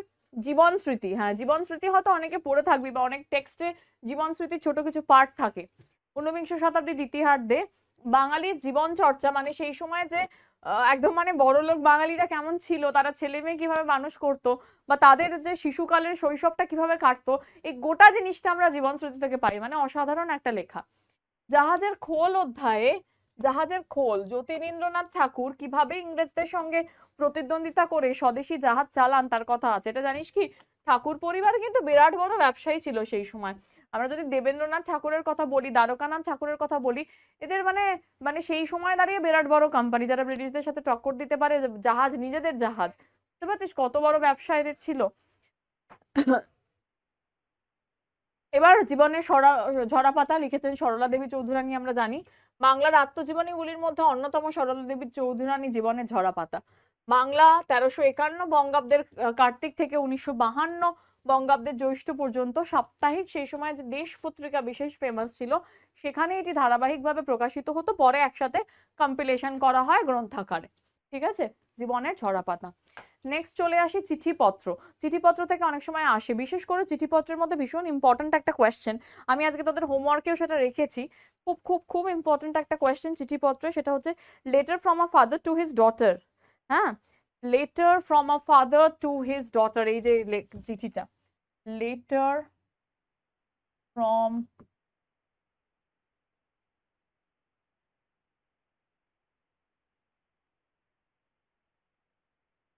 ডটার মানে জওহরলাল নেহেরু যে চিঠিগুলো কন্যা ইন্দিরা গান্ধীকে লিখতেন, ইন্দিরা গান্ধী তখন মুসৌরি কলেজে পড়াশোনা করেন আর জওহরলাল নেহেরু সেন্ট্রাল জেলে, তো সেখান থেকে মেয়েকে যে চিঠিগুলো লিখতেন দেশ সম্পর্কে, জীবন সম্পর্কে।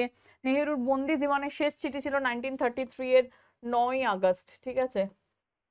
তো পণ্ডিত জওহরলাল নেহেরুর লেখা উক্ত চিঠি, বিশেষ করে তার প্রথম চিঠিতে, মানে উক্ত মানে this one, letter from a father to his daughter, জানতে পারি যে মানে ভারতবর্ষ কেমন ছিল, তার যে বিচিত্র জ্ঞান ভারতবর্ষের মধ্যে সম্পর্কে, তার যে বিচিত্র জ্ঞান, সেখানে কোন কোন বিদেশি পর্যটক এসেছে, এমনকি এটা কিন্তু ইতিহাসেরও একটা বড় দলিল। ইনফ্যাক্ট বলা হয় এটা দ্বারা তিনি তার মেয়ের ইতিহাসের প্রতি যে আগ্রহ জাগিয়েছিলেন, ইতিহাস যে কতটা গুরুত্বপূর্ণ সেটা জানিয়েছিলেন, দেশ বিদেশের নানান ঐতিহাসিক তথ্য দিয়েছিলেন। 1917 খ্রিস্টাব্দের রুশ বিপ্লবের কথা, তার নেতৃত্বের কথা জানা যায়, যে নেতৃত্ব গান্ধীজির সঙ্গে তুলনীয়, একদম মানে গান্ধীজির কথাও ইনফ্যাক্ট এখানে বারবার এসেছে, গান্ধীজির সাথে তুলনা করেছেন রুশ বিপ্লবের। হ্যাঁ, এবং এশিয়া, আমেরিকা, ইউরোপ কোথায় কি চলছে সেই বিষয়গুলোকে বলা হচ্ছে, যে মানে অতীতের ইতিহাসকে যে আমরা প্রাধান্য দিইনি, ইতিহাসের তথ্যসূত্র কিভাবে জানতে হয়, ইতিহাসের প্রতি কিভাবে ইন্টারেস্ট জাগাতে হয়, এই সমস্ত কিছু। তারপরে তোমার হিউয়েন সাং থেকে শুরু করে ফাহিয়েনের বর্ণনা, পাটলিপুত্র, নালন্দা বিশ্ববিদ্যালয়, এই সব কিছু তিনি লিখেছেন। দেশপ্রেম সম্পর্কে মানে উদ্ভাসিত করেছেন বিভিন্ন, মানে ইনফ্যাক্ট তো একটা দিল্লিতে গেলে প্রাইম মিনিস্টারের একটা মিউজিয়াম করা হয়েছে, যে মিউজিয়ামটা প্রধানমন্ত্রী সংগ্রহালয়, এখানে মানে আমাদের সমস্ত প্রাইম মিনিস্টারদের অনেক ডকুমেন্টস রয়েছে। ওখানে যদি কখনো যাস, ওটাতে অ্যাকচুয়ালি তো মানে জওহরলাল নেহেরু প্রথম থাকতেন, তো জওহরলাল নেহেরু প্রাইম মিনিস্টার হওয়ার পরে জওহরলাল নেহেরুর মানে রুম থেকে শুরু করে সবটা ওখানে রয়েছে, যে রুমে উনি মানে বৈঠক করতেন, যেখানে পড়াশোনা করতে বসছেন, বা স্টাডি রুম থেকে শুরু করে শোয়ার ঘর, এবং তার বইয়ের কালেকশন যদি দেখিস মানে প্রচুর, অসংখ্য। তার মধ্যে ইন্দিরা গান্ধীরও কিছু আছে। সাময়িক পত্র, সংবাদপত্র। 1870 খ্রিস্টাব্দ থেকে 1918 খ্রিস্টাব্দের মধ্যে রাজনৈতিক আন্দোলন ভারতের সর্বত্র জনগণের মধ্যে পৌঁছতে পারেনি। জনগণের মধ্যে জাতীয় আন্দোলনের সপক্ষে জনমত গড়ে তুলতে সংবাদপত্রের প্রয়োজনীয়তা অনস্বীকার্য, সেটা আজকেও। হ্যাঁ, এক্ষেত্রে মানে কিছু সংবাদপত্রের নাম নিতে পারিস, যেমন প্রথম সংবাদপত্র আমরা জানি যে হিকির বেঙ্গল গেজেট, তাই না? জেমস অগাস্টাস হিকির বেঙ্গল গেজেট সংবাদপত্রের চ্যাপ্টারটা তোরা বহু পড়েছিস, সেটা এখানে ইউজ করতে পারবি। বঙ্গদর্শন, সোমপ্রকাশ পত্রিকা দুটো ব্রিটিশ শাসনের মুখোশ খুলে দিতে যথেষ্ট তৎপর ছিল। নট অনলি দ্যাট বাট অনেক বলতে পারবি এখানে তোরা। যুগান্তর পত্রিকা, এখানে তোরা বলতে পারবি রাজা রামমোহন রায়ের পত্রিকার কথা যেটা এক্ষুনি বললাম, এবং সংবাদ প্রভাকর থেকে শুরু করে সংবাদ কৌমুদী গোটাটাই তোরা এখানে দিতে পারবি। এবং সংবাদপত্র যে কতটা ইম্পর্টেন্ট সোর্স, সংবাদপত্র থেকে ইতিহাসের বর্ণনা যেমন আমরা পাই প্রাচীন, সেরকম মানে প্রাচীন ইতিহাসের বর্ণনা মানে সেই সময় এক্স্যাক্টলি কি হয়েছিল সেই সময়ের ঘটনা বলি, এবং সেই সময় সরকারের ডকুমেন্ট হিসেবেও অনেক সময় ব্যবহার করা হয়, রিসার্চের কাজে ব্যবহার করা হয়। সংবাদপত্র থেকে ডেট তারিখ আমরা সেই সময় কবে হয়েছিল কখন হয়েছিল সেটা জানতে পারি, অনেক আনুষঙ্গিক তথ্যাবলী পাই। সংবাদপত্রে অনেক সময় সমসাময়িক মানুষদের লেখা প্রকাশ হয়, সেটাও জানতে পারি। 1872 খ্রিস্টাব্দে বঙ্কিমচন্দ্রের সম্পাদনায় বঙ্গদর্শন পত্রিকাটি প্রকাশিত হয়। একদম, এই পত্রিকার লেখক ছিলেন সাহিত্য সম্রাট বঙ্কিমচন্দ্র স্বয়ং। তার বিখ্যাত লেখা, আমি জানি না কতজন এখনকার দিনে বঙ্কিম পড়িস, ভীষণ মানে বঙ্কিমের লেখা পড়লে বাংলা অনেক স্ট্রং হবে বোধহয়। তার অবশ্য লেখাগুলো খুব কঠিন কিন্তু অসাধারণ এক একটা উপন্যাস। দুর্গেশ নন্দিনী, কপালকুণ্ডলা এবং মৃণালিনী ছাড়া বঙ্কিমচন্দ্রের বেশিরভাগ রচনাই বঙ্গদর্শনে প্রকাশিত হয়। যেমন আনন্দমঠ, যেটা না বললেই নয়, এই আনন্দমঠেই প্রথম আর কি যে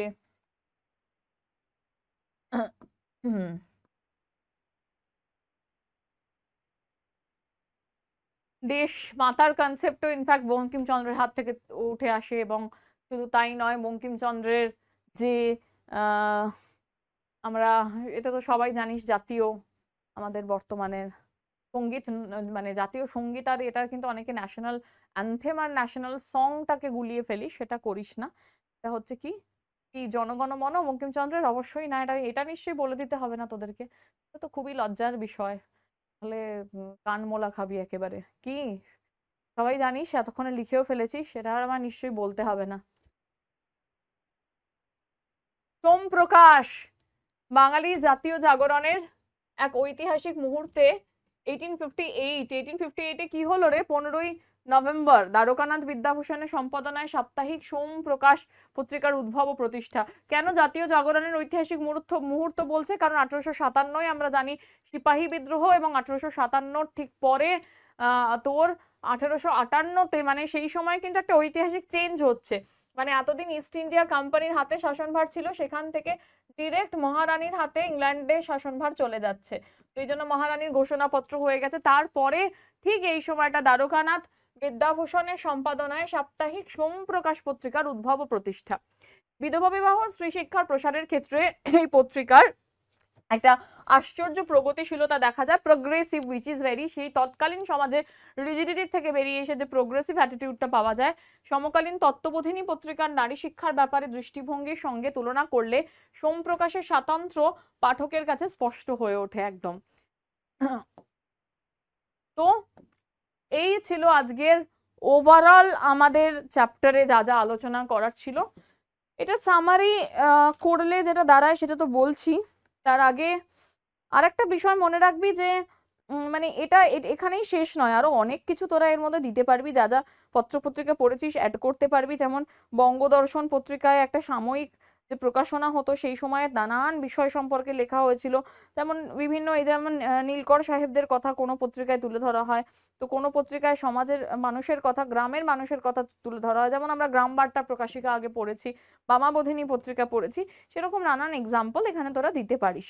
ঠিক আছে, এবার এটা হচ্ছে দুটো পয়েন্ট এখানে তুলে ধরেছি যেটা ওভারঅল পড়লি, তার মধ্যে কয়েকটা ইম্পর্টেন্ট পয়েন্ট, যেমন নিম্নবর্গের ইতিহাস চর্চায় রণজিৎ গুহর নাম আমি বললাম, তার সিলেক্টেড সাবঅল্টার্ন স্টাডিজ রয়েছে, আরো কয়েকটা নাম নিম্নবর্গের ইতিহাস চর্চার পড়ে রাখিস, আমি যখন কোয়েশ্চেন আনসার করাবো পরের দিন তখনও কিছু করাবো। খেলাধুলার ইতিহাস চর্চা বিষয়ে কয়েকটা উল্লেখযোগ্য গ্রন্থ হচ্ছে বড়িয়া মজুমদারের ক্রিকেট ইন কলোনিয়াল ইন্ডিয়া, ঠিক আছে, cricket in colonial India. Boria Majumdar, Kaushik বন্দ্যোপাধ্যায়ের আর কি রয়েছে, social history of Indian football, Rupak সাহার বিদ্রোহী মারাদোনা। হ্যাঁ, ফুটবলের দিক থেকে বিখ্যাত মারাদোনা। এবং ফুটবল ক্রিকেট এগুলো কিন্তু ভারতে এনেছে কারা জানিস তো? ইংল্যান্ড নিয়ে এসেছে ভারতে ফুটবল ক্রিকেট। প্রথমে বিদ্রোহ করার জন্য প্রথম খেলাটা শুরু করা হয়েছিল। আর খাদ্যের ইতিহাস যদি বলি, খাদ্যের ইতিহাসের কয়েকটা বুক আছে, সেই বইয়ের নামগুলো কিন্তু একটু পড়তে হবে। আর ইভলিউশন যদি বলি, খাদ্যের ইতিহাস, আদিম মানুষ প্রথমে তো গাছের ফলমূল কাঁচা মাংস খেয়ে নিত, তারপর সেখান থেকে আগুনের আবিষ্কার হওয়ায় ঝলসে খেতে শিখলো, এবং ঝলসে খাওয়া থেকে ধীরে ধীরে কৃষিকার্যের আবিষ্কার হলো নব্যপ্রস্তর যুগে এসে। তারপরে কৃষিকার্যের জন্য যে সেই সময় যে স্টোনের যে টুলসগুলো তৈরি হতো, স্টোনের যে লাঙলগুলো তৈরি হতো বা উডের লাঙল তৈরি হতো, বিশেষ করে পরবর্তী যুগে লোহার আবিষ্কার হওয়ার পরে তো আরও তার কিছু চেঞ্জ হলো, এগ্রিকালচারের রিভলিউশন এলো, মানুষ নানা রকম খাওয়া শিখলো। এমনকি আমরা সিন্ধু সভ্যতার যুগেও যেটা দেখতে পাই, সিন্ধু সভ্যতার মানুষ জব, বার্লি, গম, ধান, মাছ, মাংস এগুলো ব্যবহার করত। পরবর্তী যুগে বৈদিক যুগে দুগ্ধজাত নানান দ্রব্য, এবং বৈদিক যুগের শেষের দিকে আবার দেখা যায় মানে গরু বা এই ধরনের গবাদি পশু মানে অন্যায় হিসেবে মানা হয়, ধর্মীয় কারণে মানা করা হয়। এইভাবে খাওয়া দাওয়ার নানান রকম ইভলিউশন চলছে, এবং অঞ্চলভেদে খাদ্যের একটা পার্থক্য তো রয়েছেই। তাহলে ওভারঅল আজকে আমরা চলচ্চিত্রের ইতিহাস থেকে শুরু করে চলচ্চিত্রের ইতিহাস, শিল্পের ইতিহাস,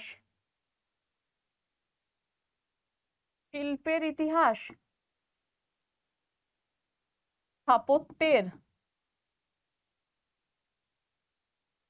সাহিত্যের,